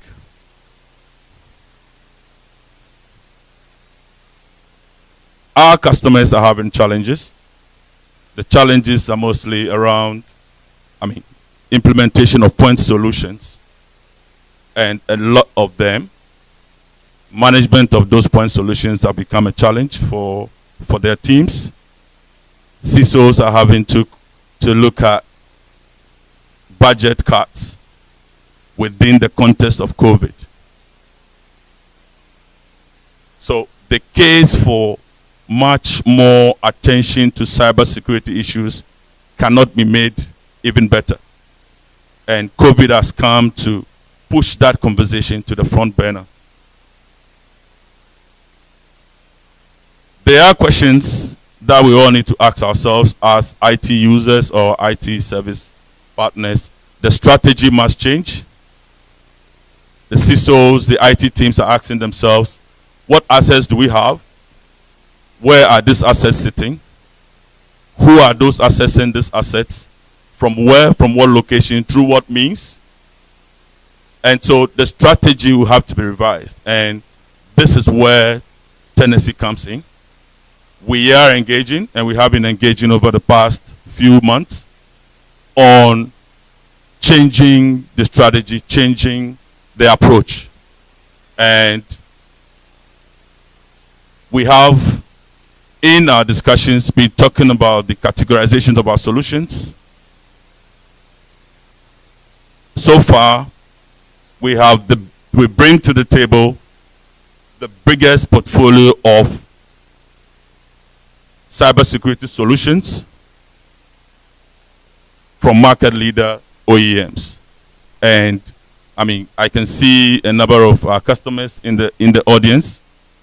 They can attest to the fact that we have been at the forefront. We have been doing a lot in terms of ensuring that they are just not buying point solutions or point tools, but these tools are actually delivering the use cases for which we are engaged on to protect. Yeah. So as you can see, this is not exhaustive. We have partnerships across market leaders, and this in itself has given us the opportunity to continue to train our teams to be ready to support all the initiatives, all the use cases that you may think of deploying in your environment. In the last 12 months, we started a conversation that didn't seem to be getting a lot of traction. A conversation around zero trust, a conversation around getting our customers to begin to take initiatives around zero trust. What does zero trust mean? By default, nobody is trusted. So if in delivering that solution, how do you leverage all your access technologies to ensure that irrespective of where you are connected from, to what application, there is that zero zone or there is that black cloud that authenticates and ensure that yes, Mr. Dati says is coming in and it's Mr. Dati. And COVID has pushed that conversation faster than we thought. We are ready and available to engage on that, doing the zero trust technology the right way. And it is our initiative we've taken. We are pushing it. We had a session with some of the customers last week, and we hope to bring that to your doorsteps from here. Also, we are doing something for free to, most of our customers currently. We want to know, just because of COVID, we want to help people to know where they are, their baseline. And then we are assisting them come up with a roadmap. This can be over a year, over 2 years, over 3 years, over 5 years, depending on where you are. And this exercise we are doing for free, and it's based on the CIS control framework. And so far, so very good. We are available to do this, throughout the rest of the year till the end of Q1 2021 for free. So you can reach us. We are located at East Legon, in our office. But you can reach us on our website, www.tennessee.com, and then the email address is on the screen. Thank you very much.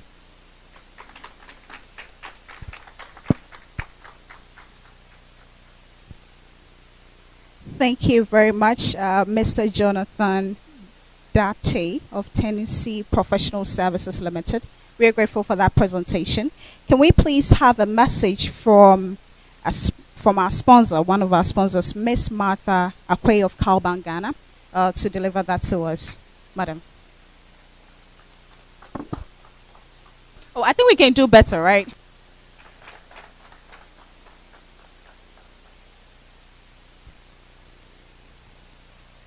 Good morning. My name is Martha, as said earlier on. My responsibility at Calbank is the head of financial inclusion. What I do basically is to use digital channels to drive inclusion. And inclusion today has moved past unbanked and underbanked, and we are considering gender as well. So I think it's good to see a woman here driving financial inclusion. I've been asked to speak briefly on delivering a robust digital banking solution. Let me go straight ahead to talk briefly about the characteristics of a robust digital solution. As a bank, as Calbank, we are one of the key players in the financial sector.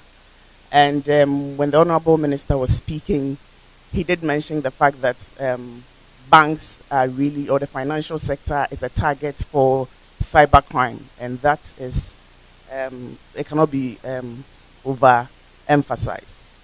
It is true, and as a bank, we've taken key interest in ensuring that our solutions are robust and that we are protecting the bank and our customers. When we talk about robust solution, there are a few characters you can use to identify them. In terms of robustness, your solution should be able to facilitate a very comprehensive customer identification and verification process. This is how you get to know your customer, deliver a service, and make sure your customer is well identified and protected during transactions. Also, authentication options have to be very strong, and I'm referring to either a PIN-based authentication, a password-based, and even other biological traits that you can use to authenticate. Today we are looking at facial recognition, we are looking at biometrics and others. Also, a robust platform or digital solution should be open. When I say open, there should be the ease of integration. Ease of integration means that your system should be able to communicate using APIs, application interfaces, so that you are not strict and just a straight jacket. You don't have just a straight jacket solution, but something that is able to relate to other systems, or compatible, I should say. And as Calbank, we do work with a number of fintech organizations, and this means sharing of APIs, etc., etc. A robust solution should be able to do these things. Aside from that, data is critical when you have a robust solution. You should be able to mine data, and you should be able to make business decisions using the data. And at Calbank, all our solutions do have these characters I've mentioned. Let me move on to talk to you briefly about initiatives we've put together at Calbank to ensure that the bank is protected and our customers are protected. So as a bank, we do review our securities constantly or regularly. And then also we do train our staff on security issues. In fact, the staff of the bank or organization is the first level of security for the organization. If you train your staff well and they're able to make sure you are secured and do the right things and leave less gaps, you are sure to fight the security challenges of today. As a bank also, we do ensure that our systems are encrypted. All information being shared using our digital platforms are encrypted. That is also part of security. As a bank, let me indicate here that we are PCI DSS compliant, which means your card data is protected. And we make sure that it is not available for unsafe hands to use them. We are also ISO 27001 certified. In fact, when Mr. Bruce was speaking, he did mention the security protocols. And as a bank, we have this in place. Having said all this, let me just introduce you to a few of our products that will be useful to you here, our prospective customers as well, and even existing ones as well. So as a bank, we do take security very personal. Having worked with other banks, I can tell you for sure, Cal Bank is very, very serious when it comes to security. And for that matter, our products do come with the utmost security you can consider. But of course, security is not static. You keep adding on to make sure you are secured as an organization, your customers are protected. So as a bank, we have an alert solution. An alert solution most of the time is seen as, oh, it's just an alert. But it's a key security protocol you can put in place, especially when it comes to transactions. Because imagine a transaction being done and then within a split second, you get a notification. If it was your card that was used, you have enough time to immediately salvage the situation.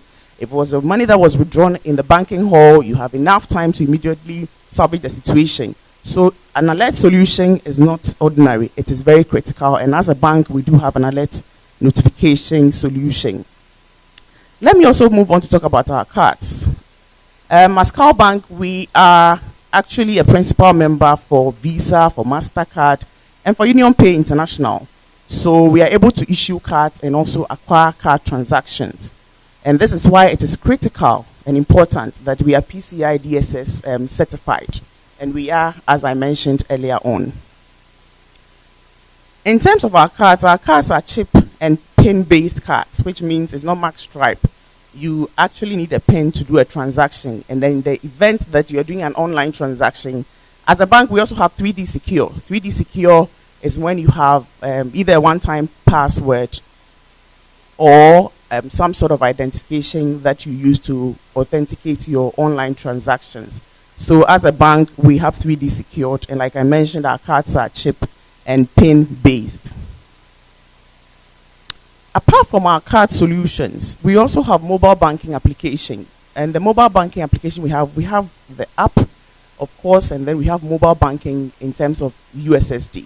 We do have both because we have different target markets. The customers or prospects who do not have internet should be able to use USSD with no difficulty. So we have both mobile banking solutions as well. Our app is actually an in-house solution that was developed, and yet we've made sure that every security is taken to make the app very, very secured for our customers and our prospects. Some of the verification authentication protocols on the app are, of course, PIN, OTP, and then we also have room for, like I mentioned earlier on, biological traits that can be used to verify and then also to access the platform. In terms of the USSD, it's PIN-based, and for that matter, you need a PIN for every transaction that you do using our USSD service. As a bank, we have online banking, popularly referred to as internet banking.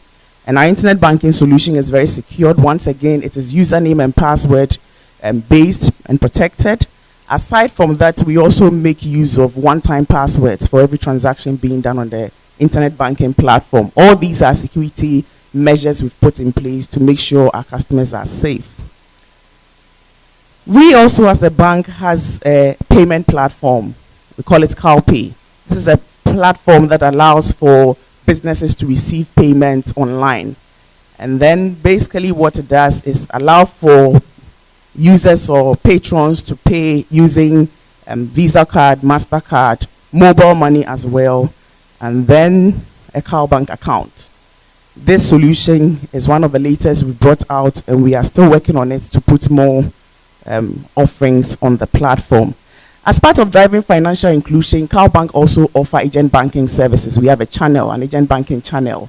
We also have a product on the channel, and this product called Snap Account has been designed to attract the unbanked.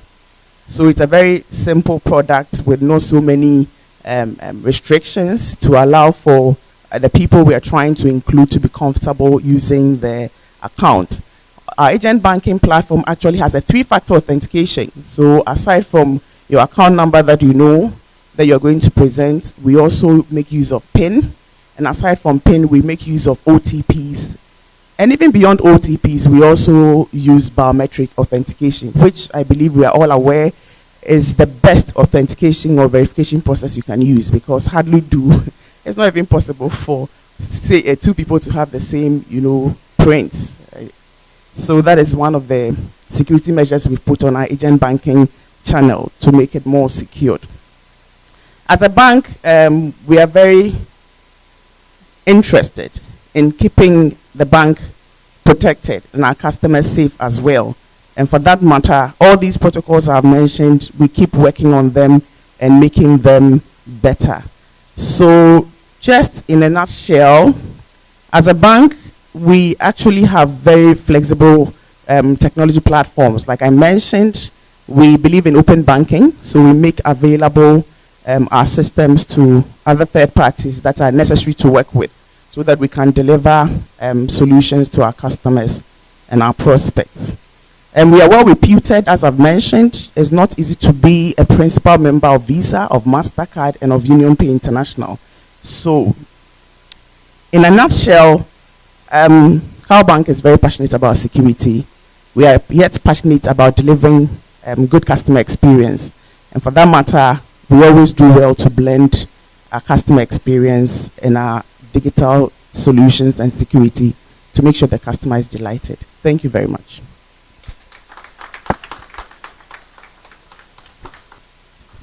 All right, thank you very much, Ms. Martha Akwe of Cowbank, Ghana. We have a last message from our sponsor, Mr. Ernest Dakumensa from Spearhead Networks.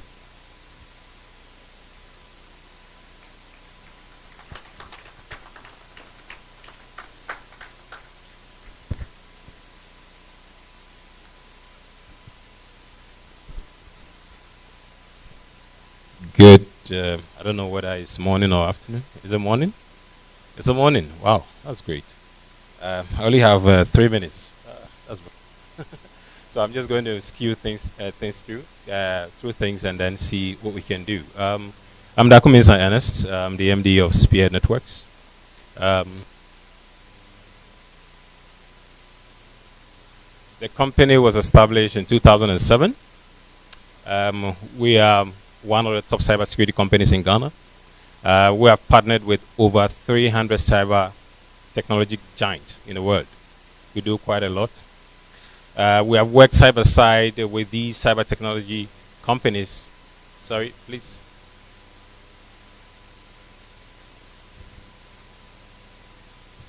We have worked side by side with these cyber giants, to take down accounts, criminal infrastructures, criminal activities, as well as other vulnerabilities.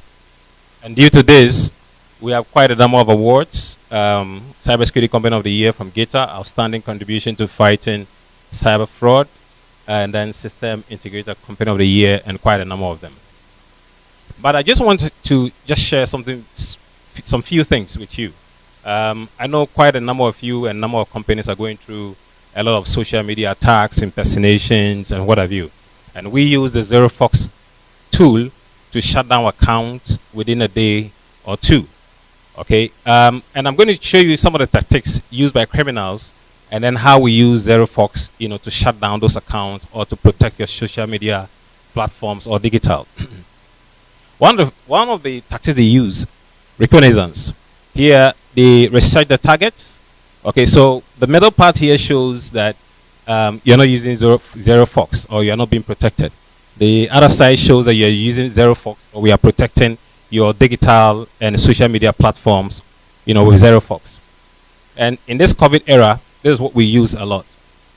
So they research the targets, we use and educate employees. Here we use our employee protection. Then the next thing they do is that they explore the vulnerabilities. Here we strengthen security posture with social media account monitoring and best practices. Here we use our social media security best practices for this. The next thing the criminals will do is dark web chatter. Here we gain visibility into attacker forums and early warning to emerging threats. Here we use our deep and dark web monitoring. The next step, what they do is they weaponize the platforms. All right. Here, they impersonate the profiles. We use the ZeroFox platform, this tool, to receive automated alerts of fake account or site leveraging your brand. Here, we deploy our brand protection solution to protect your brand. And you will hear from the other industry players based on what they're saying. Here, they release malicious sites.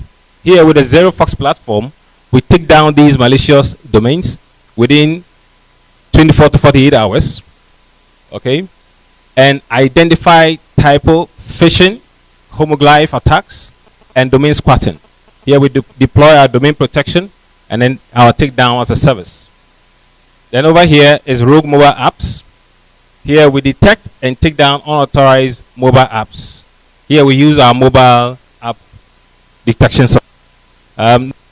We do this for a lot of banks, okay, and protect their mobile apps. The other thing they do is delivery. Here they deliver malware, right, on social and digital. Here we block the malware links in messages or content. Here we use our executive protection, okay, and then here they send malicious messages. Here remove nefarious or inappropriate posts and images. Here we also deploy a content moderation optical character recognition solution. Then the next delivery mode is to conduct email attack. Here we detect and prevent malicious emails targeting your employees as well as your customers. Here we do our phishing campaign detection. The next one, here they do exploitation, installation, and command and control. Here they hijack thread. What we do is that we automatically, notice, we automatically remove impersonating posts, regain your account, and control and block the attackers. Here we deploy our automatic content remediation solution. The next thing they do, they gain control. So you can see on the left hand side, if you're not using our solution within your banking environment or any of your companies, this is what they are going to do to you. But if you use the ZeroFox platform that we deploy to our client, you get protected. The next thing they get control, we monitor for access privilege changes. Here we do our and account protection. The next thing they do is a CC server callback. All right, here with the ZeroFox platform, we harden your settings and lock your social media account to prevent account hijacking. All right, we deploy our account protection. Then the last, they hijack your account. All right, here we prevent and detect account hijacking. Here we do our account and page protection. Then lastly,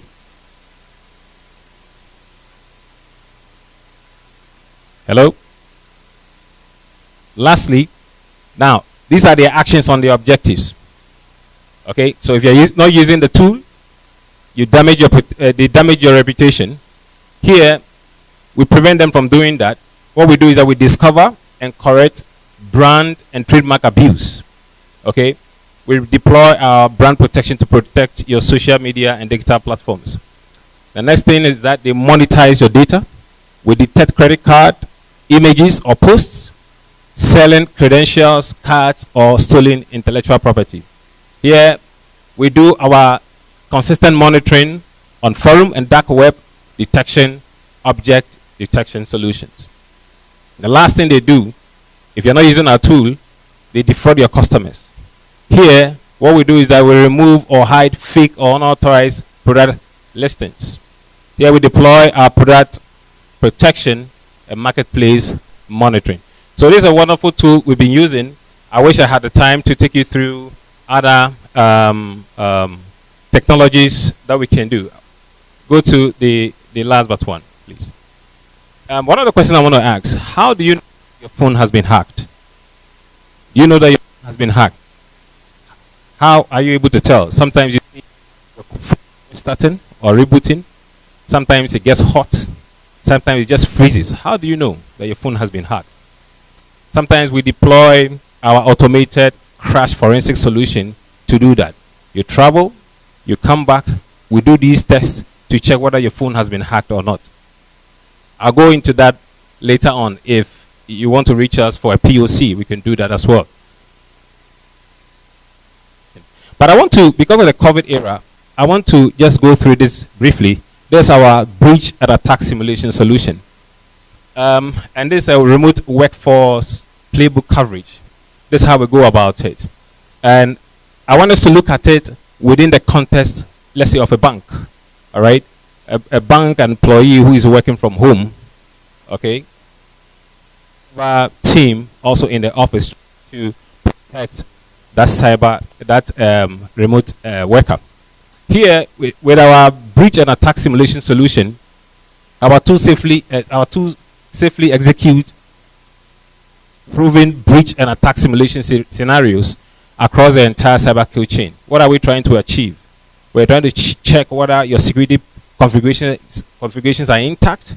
We're trying to make sure that at least we are able to do certain vulnerabilities found within your configurations and your security infrastructure. Okay? We do this automatically and at scale to determine where security is working as expected and uncover areas where specific attacks will break through current defense configurations. So this helps to validate and improve your security control. So we look at these 5 areas that we do our breach and attack simulation. And we do this throughout the year. I mean, we don't do it quarterly. We don't do it every 6 months. We do it throughout the year, 24/7. So from the network side, what we do is that we simulate both indicator and behavior-based attacks. Example, outbound C2 communication. Okay? And a representative set of attacks for infiltration attack. Example, malware propagation, and then remote exploitation. So we have to do all these on your network. The second part of the thing is that we check your DLP platform to they are intact. So we simulate multiple techniques. Hello? Hello? Yeah.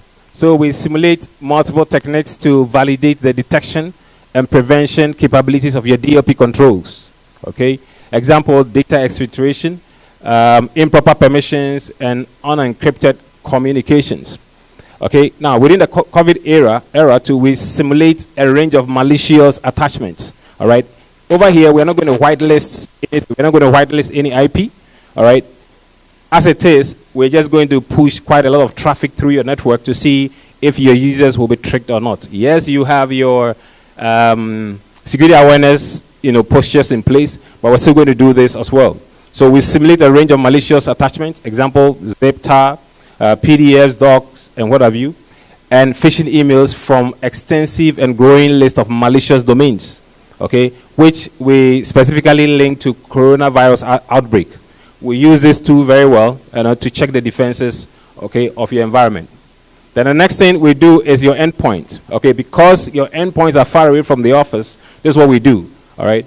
We simulate multiple infection attacks, example, phishing, drive-by downloads, okay, ransomware and Trojan. Okay, to validate the host controls are in place. We want to make sure the user's device, the security controls you put in place, they are intact. All right. Then the final thing is a VPN. Normally, our brother said something about zero trust, and we need it. We need that here as well. Many people think that when you deploy a VPN solution, criminals cannot get in. It's happened, and it's unfortunate. I would have brought a video for you to see how criminals are able to bypass and steal data even through the VPN network. All right. Here, what we do is that we simulate a representative set of attacks for lateral movement. Okay, attempts. Okay, example: brute force exploit, VPN vulnerabilities. Okay, and phishing VPN credentials. We can do that easily. Okay, and other remote exploitation techniques. So what I want to share with you is that at Spearhead, we do quite a lot. We've helped quite a number of companies. We shut down a number of infrastructure, criminal infrastructures that have been set up, to disrupt the operations of genuine companies. And we've helped them to stand tall. We've protected their network. And because of that, we stand tall. And what I want to say is that we are ready to do POCs. You can reach me. Please, you can go to the last page so that they can get my email and then phone number. You can reach us. We can get you POCs. And normally we don't say POCs, we say POVs, proof of value. All right? We want to show you value. So reach us and we can get this going. Thank you very much. Thank you very much, Mr. Ernest Dakumensa, Spearhead Networks. So you can reach them. Thank you. You can actually reach the contacts and get talking to them to assist you on anything that you need.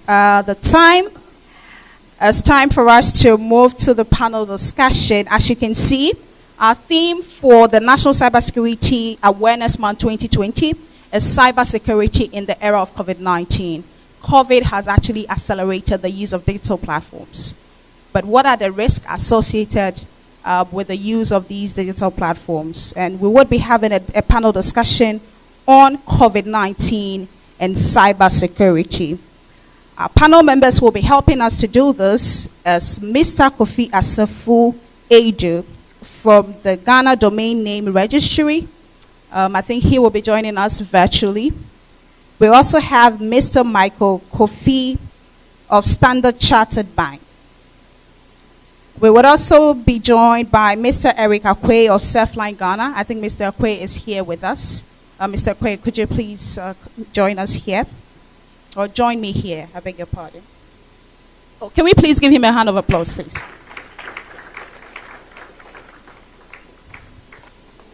As a member of the panelists, we also have Marcel Lee of Secure Works. She will also be joining us virtually from Maryland. And then we also have Mr. Gabe Goldhish of ZeroFox. I don't think he's here with us. He will join us virtually as well. Now, the moderator for this session is Mr. Albert Uenchi Dankwa of Stanbic Bank.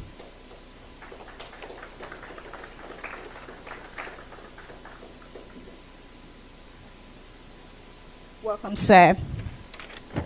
So this is your session. I'm going to leave the discussion to you. Michael. Okay, we have, do we have Mr. Michael? I'm sorry. Okay, Mr. Michael Kofi of Standard Chartered Bank, please.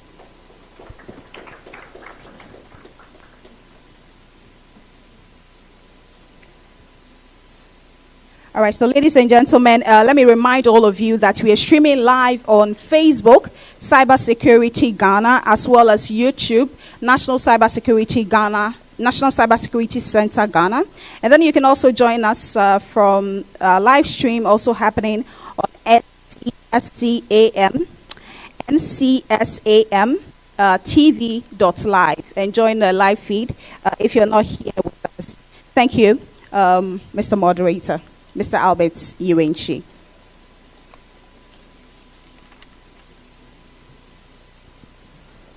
Thank you, and good afternoon.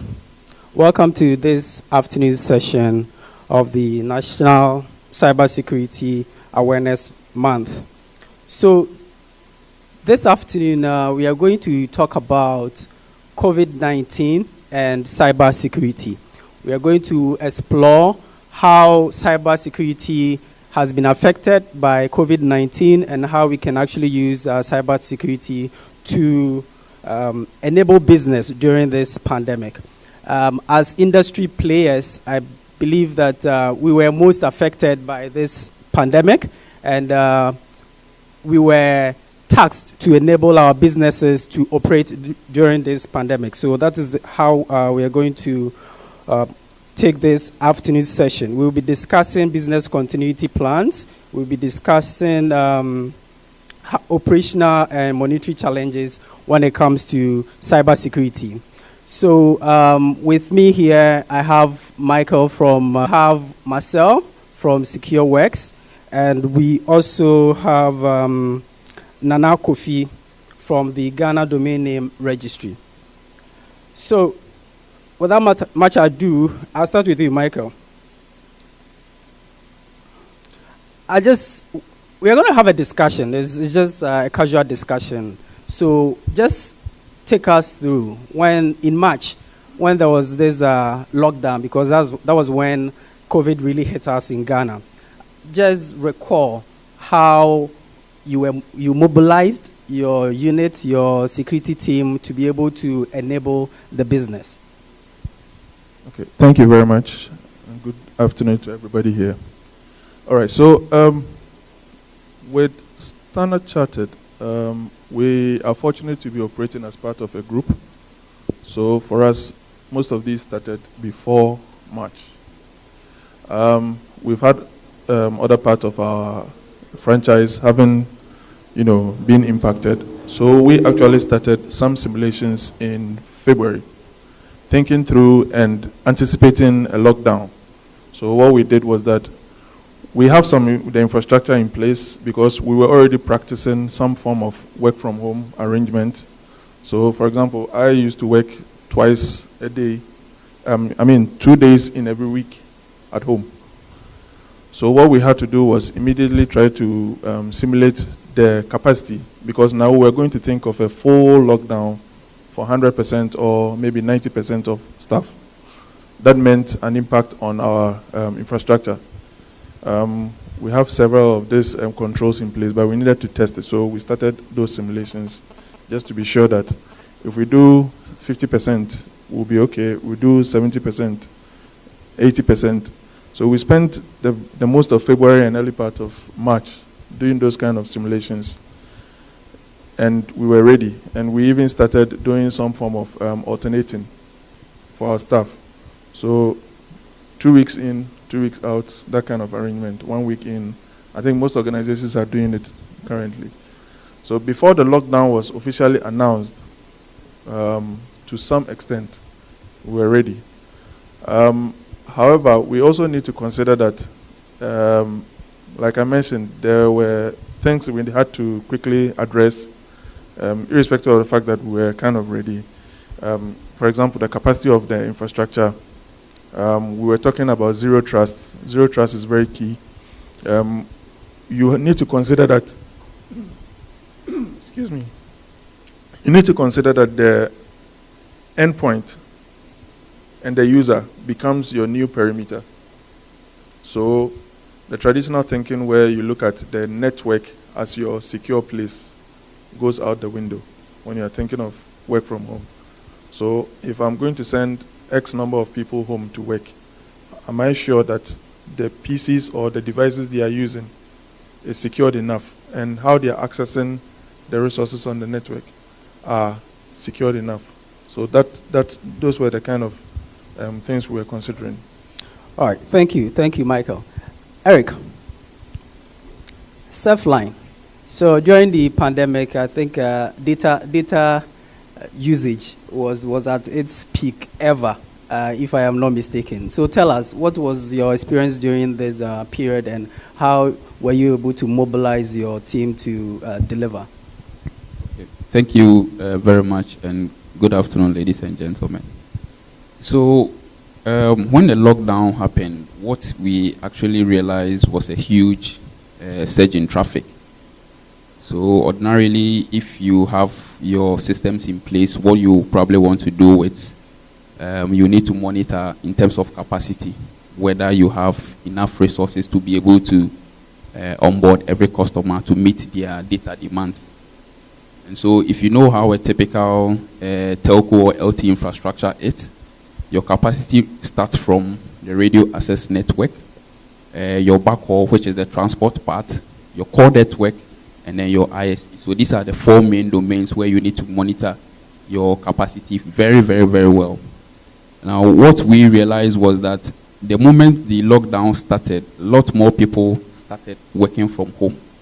And that means that there is, right from the onset, a surge in traffic from the very outskirts of the network, which means that your corresponding backhaul should be enough to be able to support it.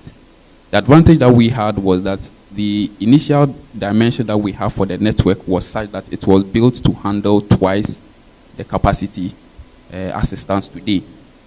So we quickly mobilized, asked all the teams, the performance management team, to look out for areas where ordinarily you will expect some level of congestion because the traffic has surged. Today, if we look at the trends, you realize that the same period, 2019, we are doing almost about 40% more in terms of traffic, which tells you that a lot more people, even though now the number seems a little bit down, companies are still not taking the unnecessary risk of making people come to office. So we still have a lot of traffic coming from all the outskirts. So I would say we have put in a lot of resources The good thing we also had was that in terms of the ISP capacity, what we did with our service providers was to have some relationship with them. So usually they offer what we call bestable capacities, where they will allow you to go beyond your original capacity in terms of emergency, so that they will now open up the pipe for you to consume, and then you will now sit with them and then determine how much all these capacities will be moving forward. And then you do, of course, the commercial arrangement, and that becomes the supporting infrastructure to assist with this. Wow, wow, wonderful. So, Nana Kofi, let me come to you. Eric tells us that data usage was at the maximum level ever, and they had to, in fact, go beyond. So, from a domain name registry point of view, from a Ghana perspective, what did you see during this period? Did anything stand out for you guys, and what can you share with us?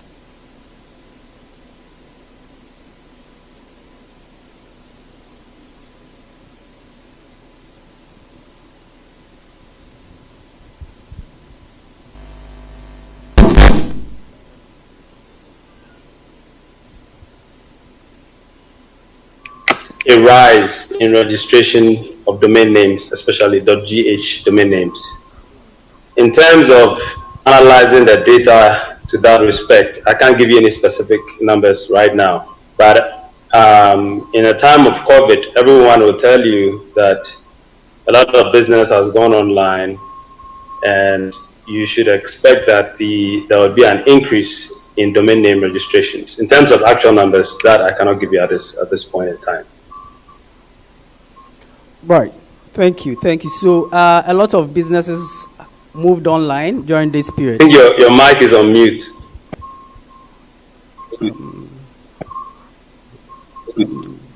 Yeah, can you hear me now? Yeah, can you hear me now? Yeah, can you hear me now?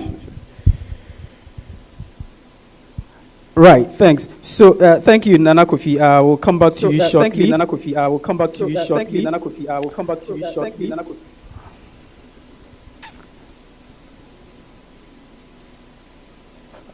Marcel, can you give us a perspective from a global point of view, based on the customers that you work with, and during this pandemic? Just share with us. Our panelists here have given us what they went through in country. So from a global point of view, can you share with us some of the happenings? Sure, absolutely. I mean, I think we here in the States, at least, were impacted around the same time that you all were too, right? Back in March of this year. And of course, the pandemic continues to be an ever-present thing impacting us on a day-to-day basis. What we saw from terms of like a global perspective and just like from a threat intelligence perspective in general was that it didn't take the threat actors very long to jump on the COVID train, if you will, and start using COVID-19 as a lure or the bait, if you will, for all kinds of different activity. From a nation state perspective, from a cybercrime perspective, everybody has been and probably will continue to use COVID-19 as a way to get people to click on a link or whatever. So we've seen all sorts of things. There was Emotet being delivered in Italy, and I think TrickBot in a French campaign, but just really all around the world, everybody seems to be equally impacted by the threat actors using this as a theme.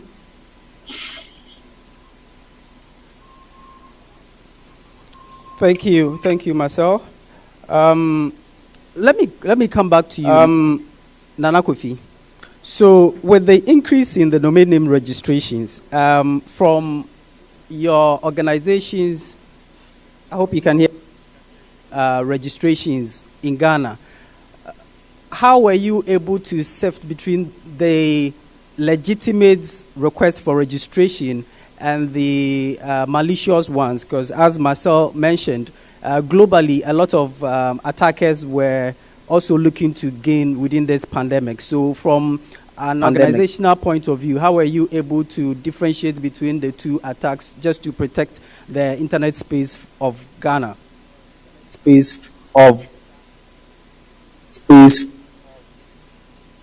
Well, I think that when it comes to registrations, there's a very strict process of ensuring that whoever is registering is who they say they are, their address, their bank account, and whatever who is information that they provide for the registration process. So at the point of registration, there is no real way of determining whether a registration is malicious or not.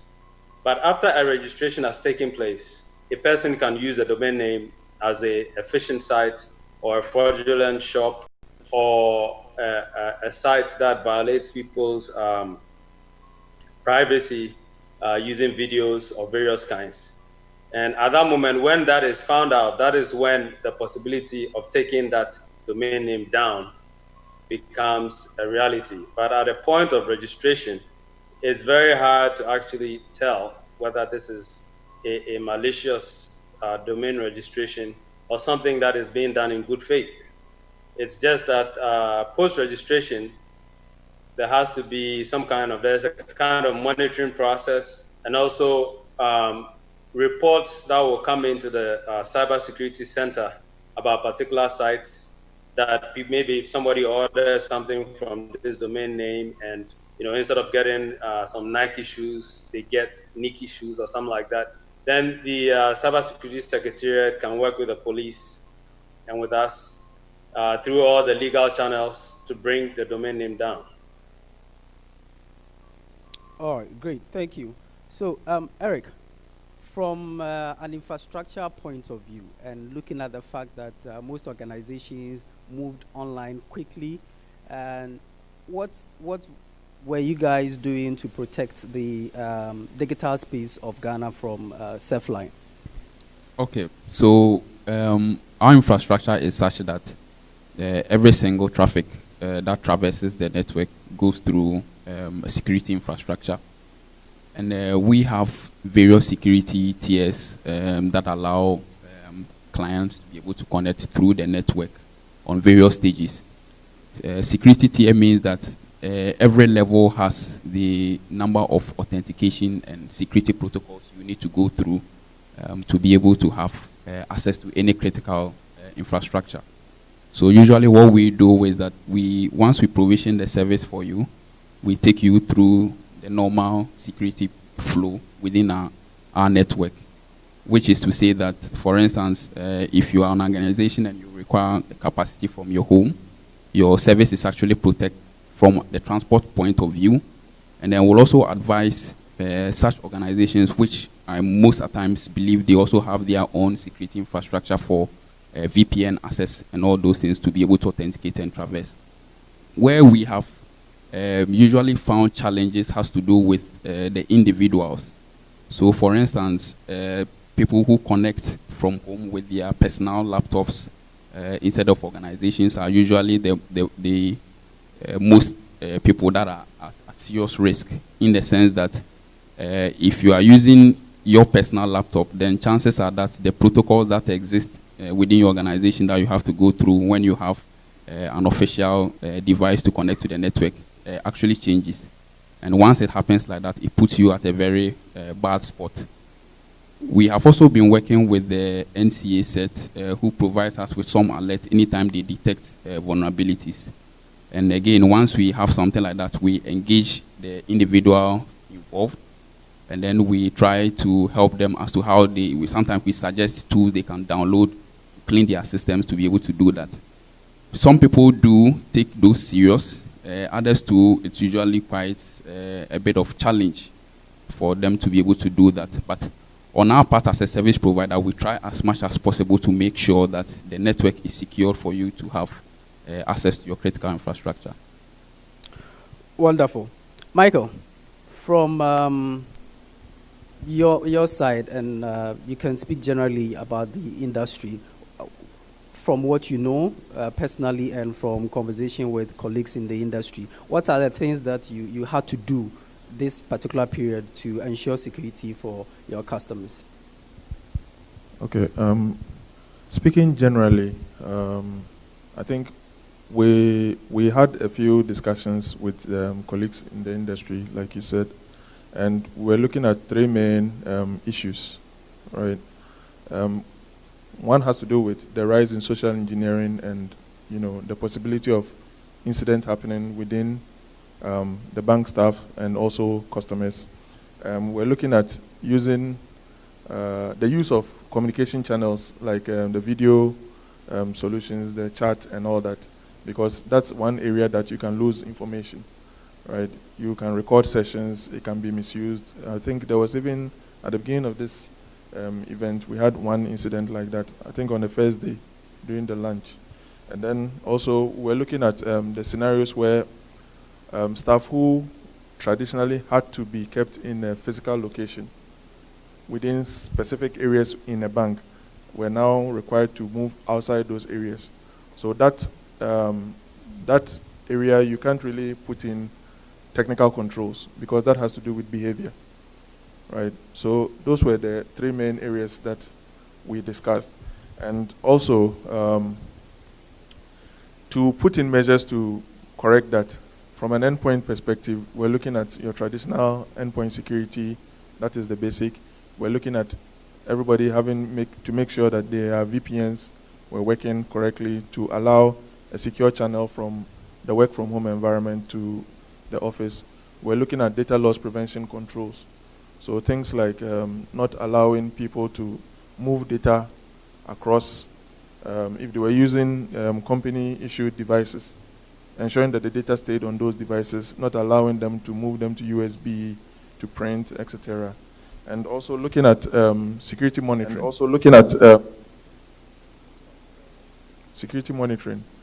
I think that part was a bit challenging because generally there is some form of gap in having a baseline, knowing what happens even on the network in your office, right? Being able to determine the user behaviors, knowing what happens at different times in the day. And now extending that to people's homes to be able to understand what behavior is okay and what is not. That, I think, was one of the challenging aspects of this whole work from home arrangement. And another area that we pushed everybody to take cognizance of was the rate at which changes were being made. So you mentioned that people started working from home almost immediately. But to the large extent, generally in the environment, we also knew that a lot weren't ready. So they had to use some makeshift arrangement to get people working. That also meant that they were implementing certain changes that normally would have gone through certain reviews, assessment, and all that. So that meant that people were just putting things on the fly. For that, I think it presents two issues. One, you are introducing additional vulnerabilities into your whole setup.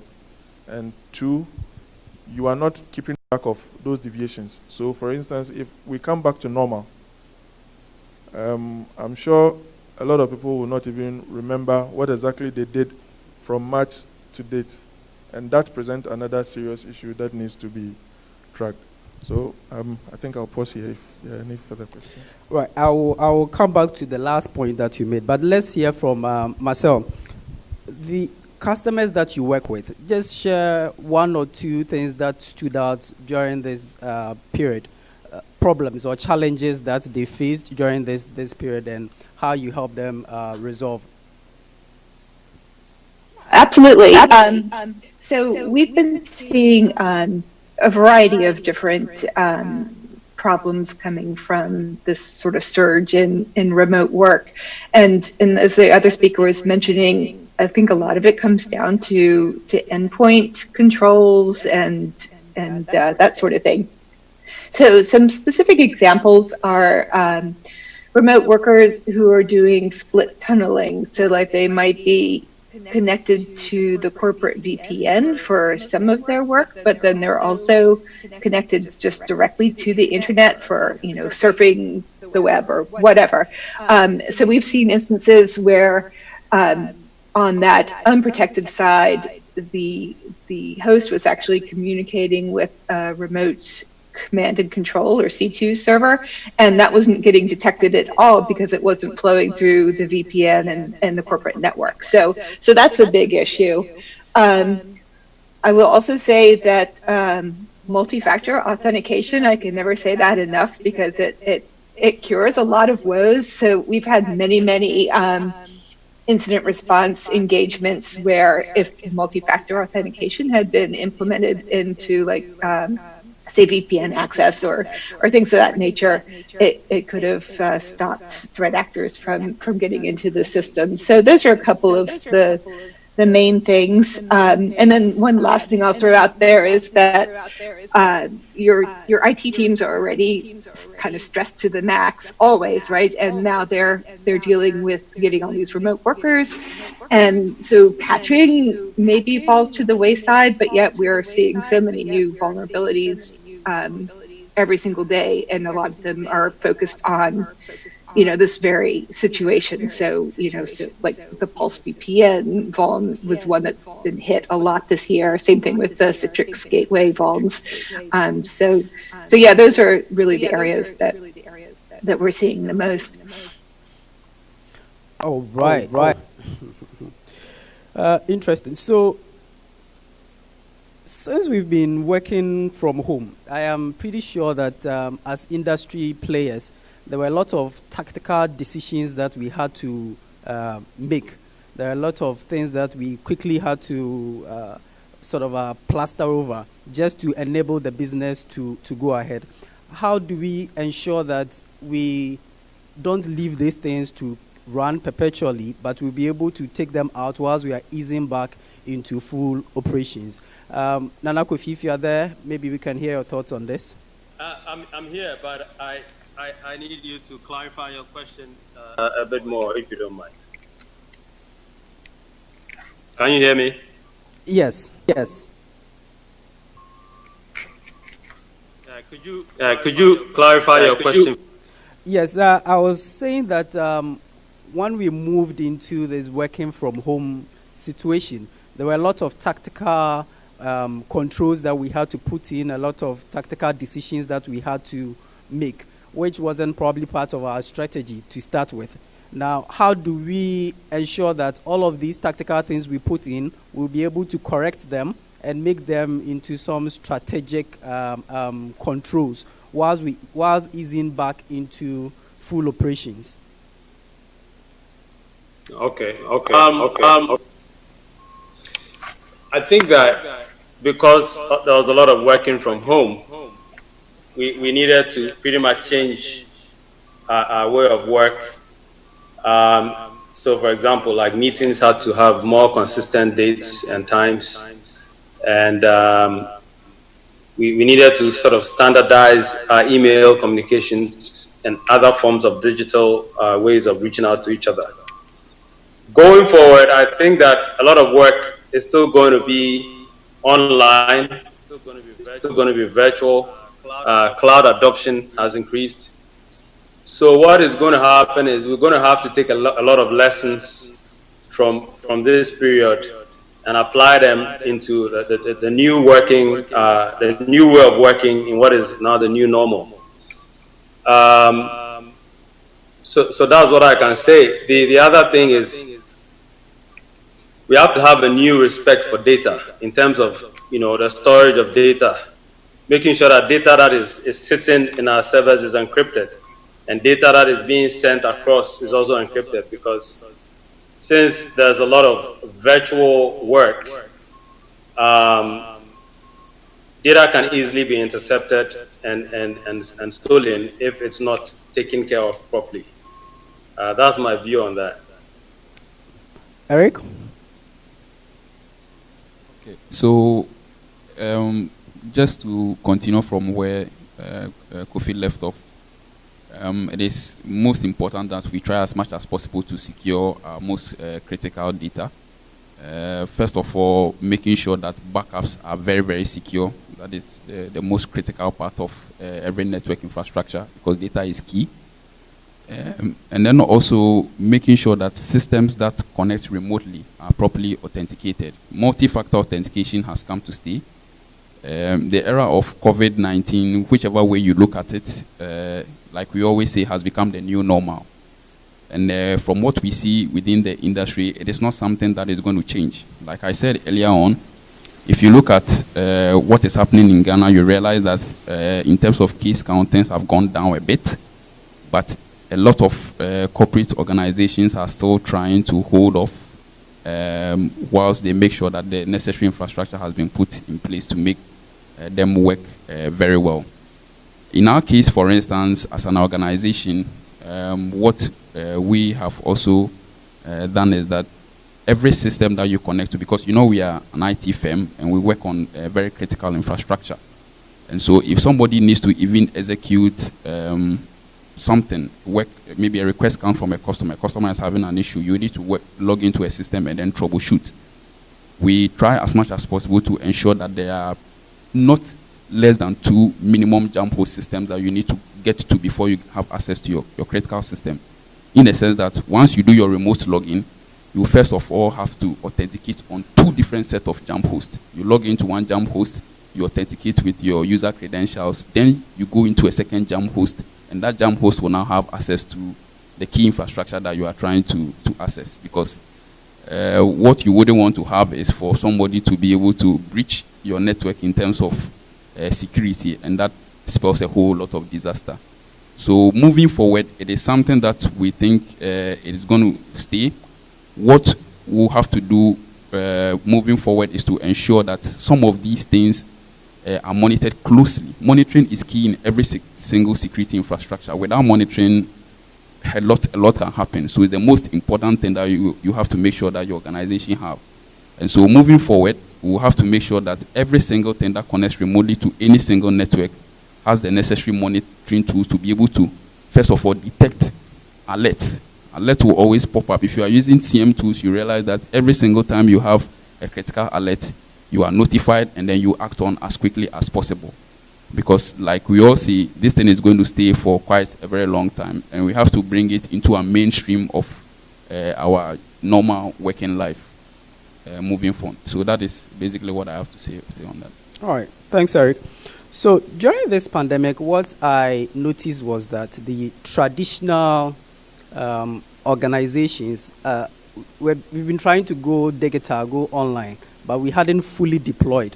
But full online businesses like online schools and those kind of people were not affected. Now, Michael, just tell me, from an organizational point of view, how do you think that we are going to transition from brick and mortar kind of organization to fully digitized institutions? I mean, we probably will still have some brick and mortar, all right, but then how do we move some of our critical systems online to be able to still stand the test of time when going into the future? Okay, so personally, I think that in terms of the digital transformation, any organization that is still operating today has already probably moved 5 years ahead of their time in terms of their planning. They probably were thinking through it, they probably wanted to do it, but they had never had the boldness to actually get it done. I see schools running online sessions now. I'm not sure even if you sent a proposal to them in January to consider it, they would have, been interested. But they are doing it today. So that means that everybody has had to move. Those who didn't move are probably, not running at the moment, waiting for the pandemic to go over. So that has already come to stay.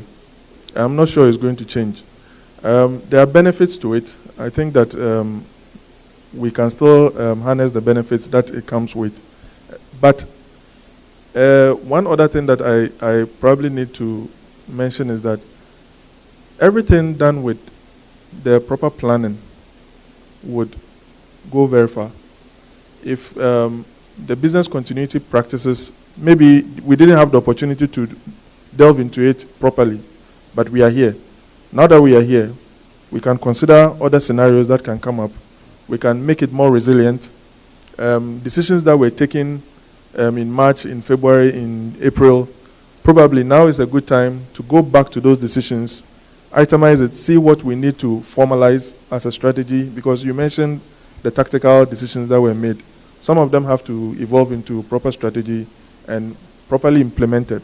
And I also think that organizations need to get the right resources to assist them to get it done. This is not going anywhere. Work from home, I think, in my opinion, has come to stay. The things we are doing today will probably go on doing it. We might go back to the normal times, but to a large extent, all these new ways of doing business, all these new ways of reaching out has come to stay. Thanks, Michael. Marcel, your thoughts? Yeah, I was just thinking about some of those comments. One of the things that we've seen here in the States, and I would imagine it's happening other places as well, is schools in particular are struggling to go online and are getting attacked really right and left.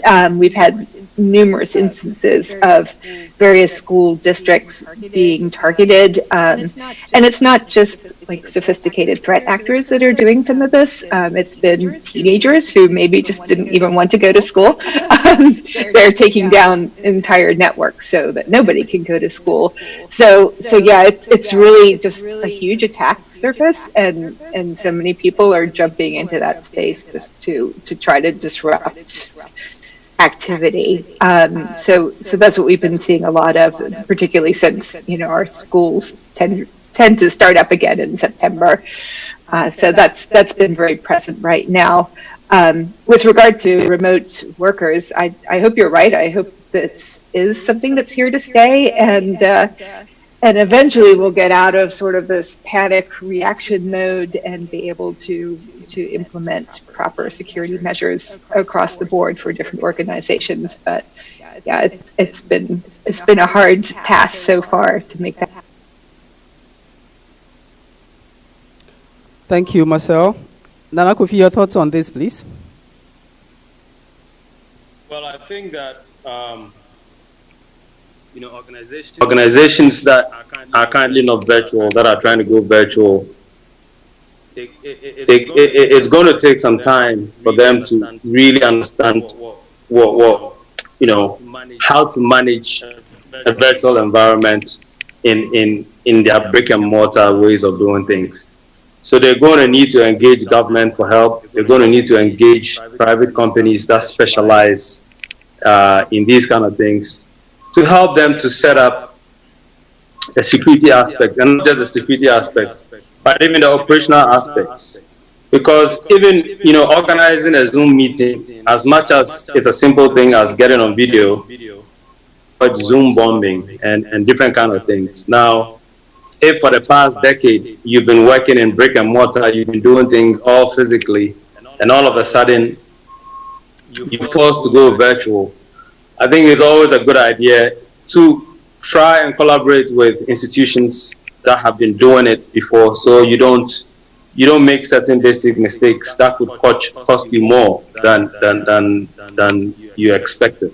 So I think it's a good thing that they should go virtual as much as they can, but they should also try and do it in consultation with the government, and also it's also a chance for certain SMEs in the space to write proposals, to do trainings, and make themselves available to these kind of institutions, and help them to get on the right digital or virtual footing as soon as possible. Great point. Eric, your thoughts? Okay, so I think most of the online retail stores have not seen a lot of challenges due to the impact of COVID-19, because that has been their usual business modus operandi. Now, some other sectors have had serious challenges because they never anticipated that this thing was going to happen.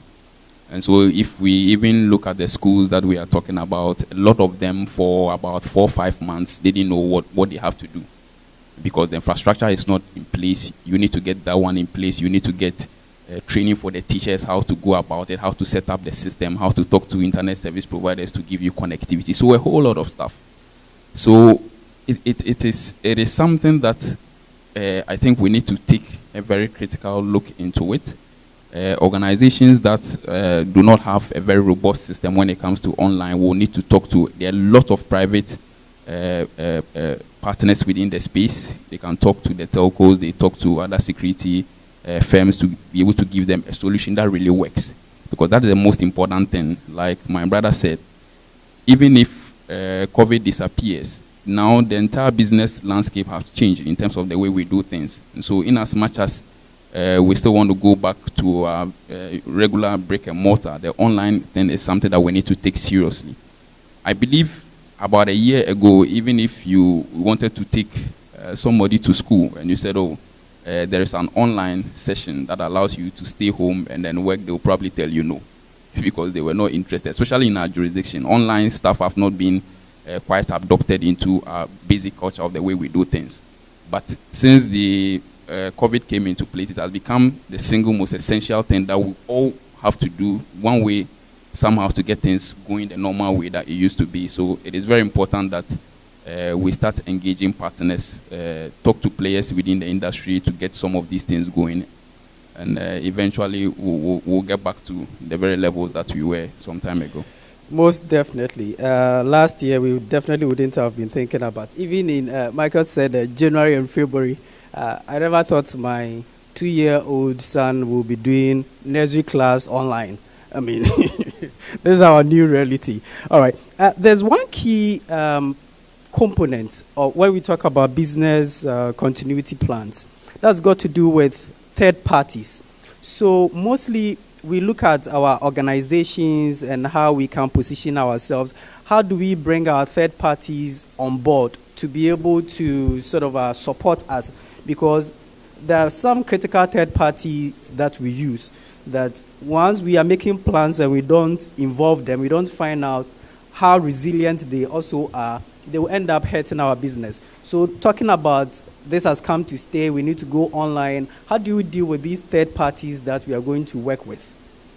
Michael, let me take your thoughts first. Yeah, I think this is a very important point. You need them because you can't do everything by yourself. But one of the ways that you need to handle this is that onboarding a third party, you need to do a security assessment with them. Do a security assessment, make sure that at least for some basic required controls around your data protection, around how information flows, they would be meeting your security policies. Now, we also appreciate the fact that the third parties may not have the same capabilities and the strength that you as an organization may have. So there are instances where you might need to take a step further and rather support the third party to meet your requirements. Because we also find that in some areas, the third parties competing in that space are limited and they have the same set of problems. So it's not easy to even say, I'm dropping you for another. You just have to maintain if he's providing a good service. So you do the third-party security assessment. One of the key things that we had to do at the outset was also do a quick review of all the third parties that we have, just to be sure that, at the time we did the assessment, everything is still, nothing has really changed. And where there are changes, we quickly dialogue and see how we can quickly resolve some of these things. So that's a very important point. And when you are doing your security awareness trainings internally, I think you also need to include the third parties. Don't underestimate anybody, even the drivers, the kitchen staff, or all those guys. Because the information security is not about IT alone. IT is maybe about 70%. But there's that driver who drives you to work and listens to your conversations. There's that kitchen staff who sits in the canteen and people come there. Some even take their laptops there to work. People leave their devices there and all that. So everybody needs to understand the importance of, how the information and the data flows must be secured end to end. So I think it's a very important point, and it shouldn't be, left alone. I usually say that the most powerful people in our organization are the cleaners. they have access to every single floor, including server rooms sometimes. So it's a good point you raised them. Marcel, let's hear your thoughts on third parties and how we can carry them along in this journey. Yeah, so my thought with third parties is and this is really just kind of a repeat of what was already said, but having those service level agreements in place with them, so you're clear on who's providing security, who's providing, you know, this, that, and the other, and then the training piece, I wanted to kind of carry through that thought too, because I'm definitely an advocate of intelligent cybersecurity awareness training, or all kinds of awareness training. And I think that we make the mistake sometimes of offering our users a stick instead of a carrot. So they're not really involved in the process of security when we need them to be, like even more so right now. So having meaningful programs that are incentivizing users to make the right decisions versus you know, penalizing them for not making the right decisions, I think are much more successful. And I also seen very successful programs where you have gamification involved. So basically getting your users engaged in, like, you know, say for example, a spot the fish competition or something of that nature. These are really effective techniques that are sadly not used that broadly.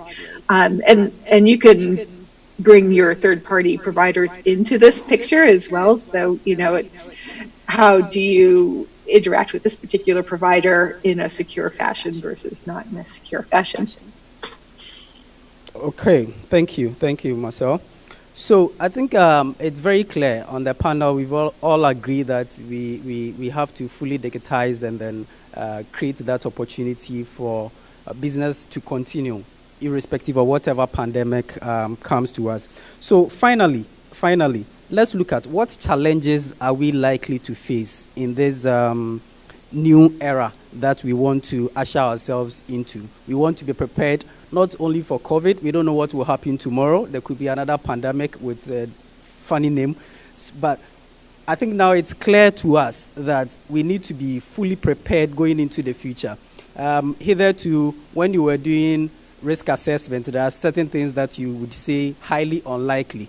Now it looks like all those highly unlikely things need to be fully looked into and then consider them as fairly likely or likely. So with this mindset, what are the challenges that we are likely to face if we are to move our operations fully digitized? Let me take your thoughts, Eric, first. Okay, so investing in digital infrastructure, it's quite expensive. But one thing that I know for sure, especially when it comes to security, there is nothing so expensive than when you have an attack. And so it is important that in as much as top management are a little bit stretched because of COVID-19, their plans to go digital will be backed by the very top level decision makers so that they can quickly accelerate into full digitized environment and then the necessary security that is in place. My experience that I have dealing with, I usually deal with service providers, I deal with corporate entities, and of course, the individuals who also connect on our network. In the area of security, you realize that people have a little bit of lackadaisical attitude when it comes to things that involve network security. And so when you even provide a service for them, it becomes very difficult for them to adopt. So today, as a service provider, if I want to sell a service to a customer, I usually have a lot of add-ons in terms of security, backup solutions, and all those things. And you'll be surprised enough that when you take those things up there, you end up, because those are like boxes that you take. So you see they untick almost all those boxes, and then they leave the basic connectivity part, which makes it difficult. It gives you a sense that we have not fully understood the risk that we intend to face if we don't adopt a security posture with our businesses. And so it is very important that we take that seriously. The education part is also important. Aside the monies and all those things, we have to invest a lot in terms of education. Recently, when I heard the news about what happened in Uganda with the mobile money operators, I'm like, these are some of the things that you don't have to wait for them to happen before you take action, because the impact of that is going to cost you more. I mean, if we are all aware of the NotPetya ransomware attack that happened, it cost the entire world over $10 billion in terms of revenue. So it tells you just one single server that's got a backdoor, somebody got a backdoor entry into it and then deployed the malicious source code. So it's something that we need to let especially management be aware that it's very important that as we go digitize, we have to invest a lot in security, because the price you have to pay when you have an attack far supersedes what you have to invest in terms of infrastructure. Great. Nana Kofi, your thoughts on the challenges we are likely to face and how we can navigate that? Well, the challenges we are likely to face are many, but I have 5 of them here off the top of my head. The obvious one is cybersecurity, and I think that right now one of the problems I'm seeing in cybersecurity is the fact that the Bank of Ghana has a lot of money and is able to implement all the cybersecurity. All the banks have money; they are able to implement all the cybersecurity structures to protect themselves. But if a small company out there can be hacked to collect data about people, then all the big walls of the banks are useless. So there should be a way of sharing resources so that even smaller institutions are still protected, so that they cannot be used as the weak gate into the big castle, so to speak. Now, the second thing I want to talk about is about training, as was mentioned earlier, but by Marcel and other speakers. The training should not only be in the skills, or awareness of, spotting a bad link in an email, or, seeing a phishing website.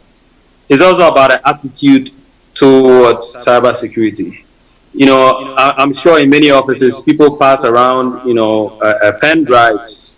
Pen drives are the biggest source of, ransomware and different kinds of Trojan horses that get into people's machines and then get onto the network servers and cause havoc. So training should not only focus on just the skills and awareness, but also on the attitude towards cybersecurity, and take it very, very seriously.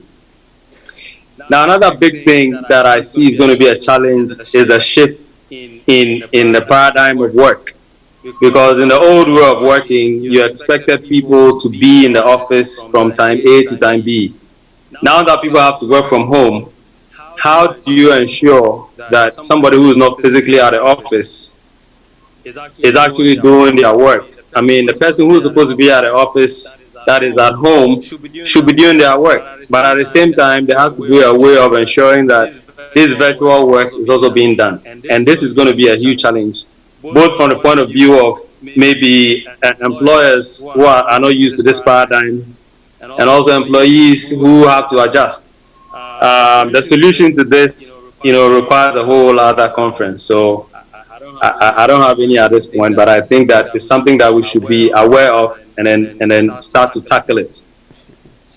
Now, digital literacy is a big thing as well.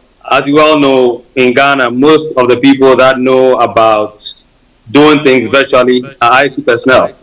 If you talk to a judge, you talk to a lawyer, you talk to a doctor, they say, oh, me, I don't know computers.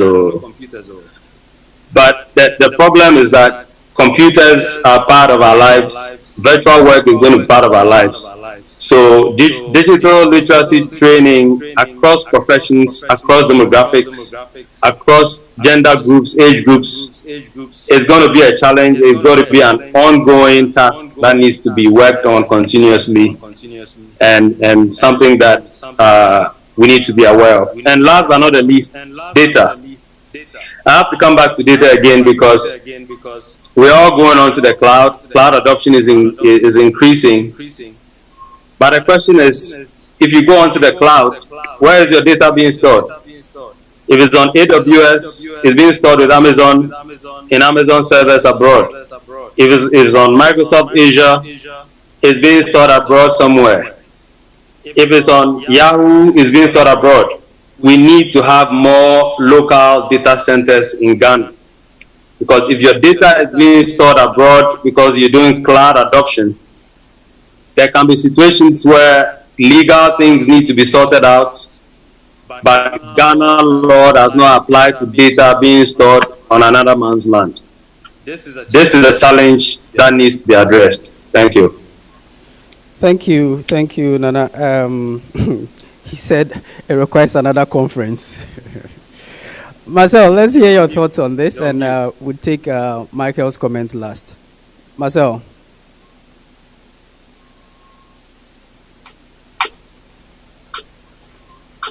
There is a question, I didn't hear it.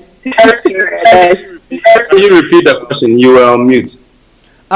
Right. So, we're discussing the challenges that we are likely to face. So we've agreed that we have to fully digitize, and this new era has come to stay. So we need to adjust to this new way of working. So the question is that what are the challenges we are likely to face, and how can we navigate these challenges? Right. So I think one of the things that are on the forefront of my mind is the mobile landscape. That's a pretty huge threat surface that a lot of enterprise environments aren't paying that much attention to.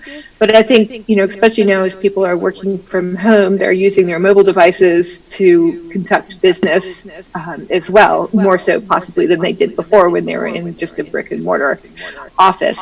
And there's a lot of threats for mobile, and a lot of spyware and banking trojans and things of that nature where they're on the phones and they're stealing data, and some of that data might end up being your corporate nations don't have visibility into what's happening on mobile devices, like phones, for example, really at all. And I think that that's a step that we're going to have to take in terms of bringing the mobile devices into the picture, considering them endpoints, having appropriate policies for employees using their own phones, etc., versus corporate hardware. So that's an area that I think that we're going to see a lot more difficulties with, and need to come up with some solid plans to address.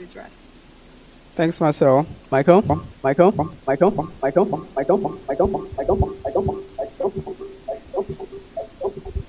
Okay, so I think Kofi said something. The challenges are many.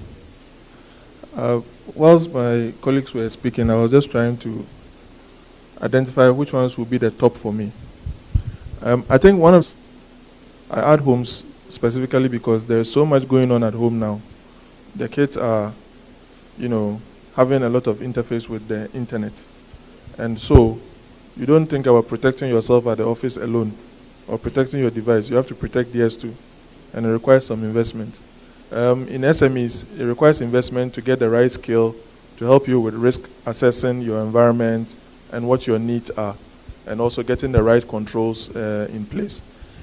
With investment, it's not always going to be the case that it's going to be expensive. You have to buy tools, and for every tool, I'm sure there's a cheaper version, there's a free version, there's a open source version that can support the same objective.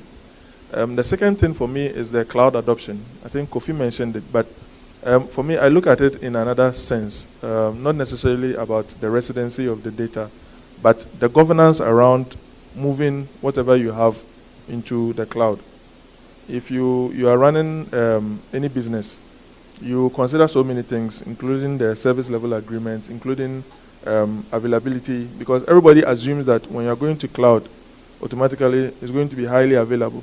But there are contracts there that is hidden somewhere in the terms and conditions. It's only when you have a problem. And it happens even with the big vendors. that you realize that you are down and you ask, does Microsoft go down? But sometimes, depending on what you have in your contract. So the governance around the cloud adoption is also something that is going to be a challenge. And the third thing that I would mention is our basics, the cyber hygiene practices that we have. Today is a challenge. It's always been a challenge, and I have a difficulty understanding why it should be a challenge today, but it is. All the incidents that we've had points to the fact that there were just basic hygiene practices that could have avoided them. A patch here, writing your password here. These are basics. So we can't overemphasize enough. We still need to continue to bring them out. But for me, we've mentioned a lot of them, but this would be what I would add to the discussion. Great. I think we've had a fruitful discussion this afternoon. So at this point, I'd like to open the floor. If there are any questions to the panelists, comments that you would want to add to the conversation, or you would want to ask the panelists, the floor is open.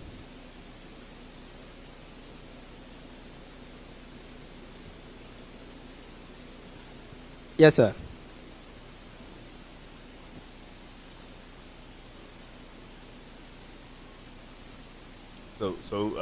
Good. I think it's still morning, right, or afternoon? Good morning or good afternoon. It's anyway. Afternoon. My name is Alex Intoa. I work for EITBS. So one of the, and this is a cybersecurity discussion and a really good one. Thank you very much for organizing this. One of the things that kind of always falls short a bit is the senior management involvement in discussions around cybersecurity. So in my experience, I realized that most of the CEOs, CIOs might not be involved in discussions like this. So what I mean by that is that their view of what needs to be done on the cybersecurity level is totally different from the view of what the CISO has.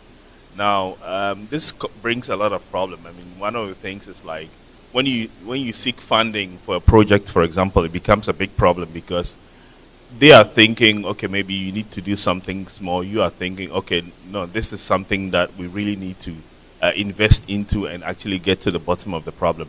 So funding becomes a big problem because of the fact that some of our senior managers, might be CISOs, might be CIOs, might be CEOs, are not actually aware of what it takes actually to solve some of these problems.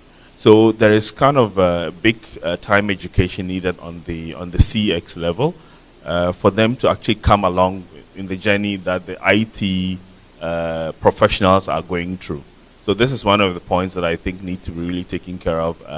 So we are discussing here on a very IT level, IT technical level, but we need to bring in our CEOs to such discussions so that they can understand the impact of, for example, a breach or a cybersecurity attack.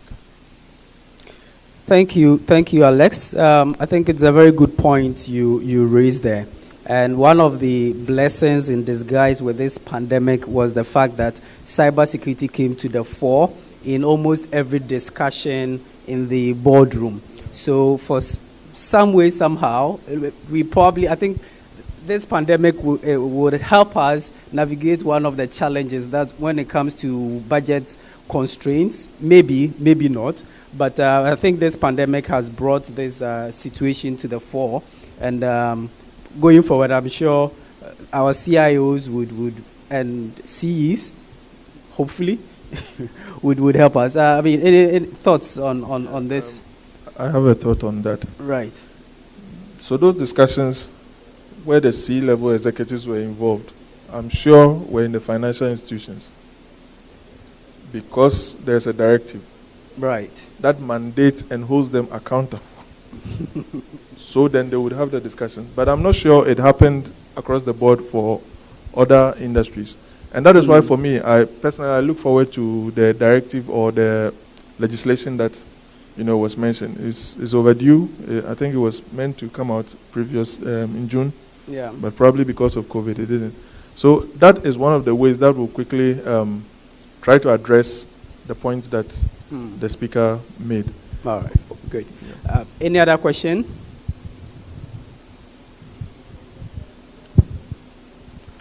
Well, on that note, I would like to thank you guys for this fruitful discussion. I think it's been a wonderful discussion, trying to understand what happened in the industry during this period, the challenges we faced, how we navigated some of them, and what the plans are going into the future. So, Mr. Kofi Asafu Edu, Ghana Domain Name Registry, thank you very much for gracing this occasion with your thoughts and your knowledge. Mr. Michael Kofi, Standard Chartered Bank, thank you very much for your insightful thoughts as well. Marcel Lee from SecureWorks in Maryland, thank you very much for joining us online. Looks like we'll be having more of virtual conferences. Now there won't be a barrier in, I missed my flight and all of that, so we've come to understand this, and it's very good. And lastly, Mr. Eric Akwe from Surfline. Thank you very much, sir. Thank you very much, audience, for granting us your ears and listening to what we had to say from an industry point of view during this COVID time. Thank you very much.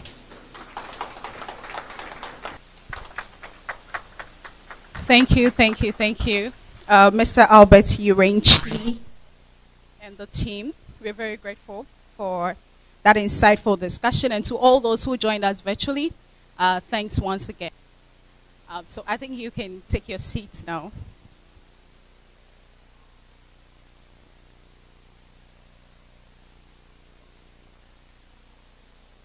Okay, so I just want to reiterate, I think a few of the things that has been mentioned, the impact of COVID on cybersecurity. Let's all be on alert when it comes to malware or phishing attacks. Let us also be aware of social engineering, hacking, as well as some of the consequences that comes with the work from home policies of. Thank you. So soon, we are drawing the curtains for this particular engagement. I would like to express my appreciation to all of you for patiently listening to all the things that has gone on, even though we have been very good when it comes to time. So pardon us and forgive all of us. I would want to call on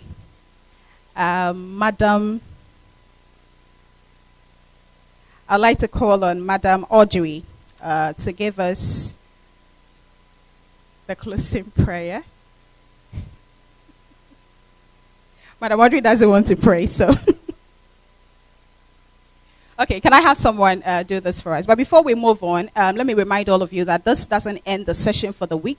As I mentioned, this is the first day starting the business-related cybercrime, cybersecurity engagement. Tomorrow, again, we will be here for another session for some of the teams as well. If you're unable to join us here physically, do not forget that we have online platforms. You can join our Facebook live feed, Cybersecurity Ghana, or you can join us on YouTube, National Cybersecurity Center Ghana, or you can visit www.ncsamtv.live to be part of all the discussions that would ensue here throughout the week. Madam Audrey, please do us the honors. We also, please.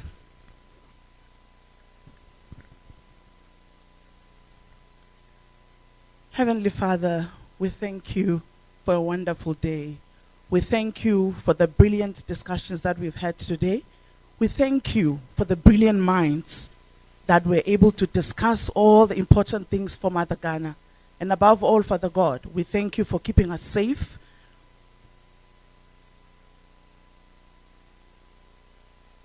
Protect us on the roads. Protect our children as they are working online as well. Protect our businesses. And when we collaborate more, in the name of the Father, the Son, and the Holy Spirit, amen.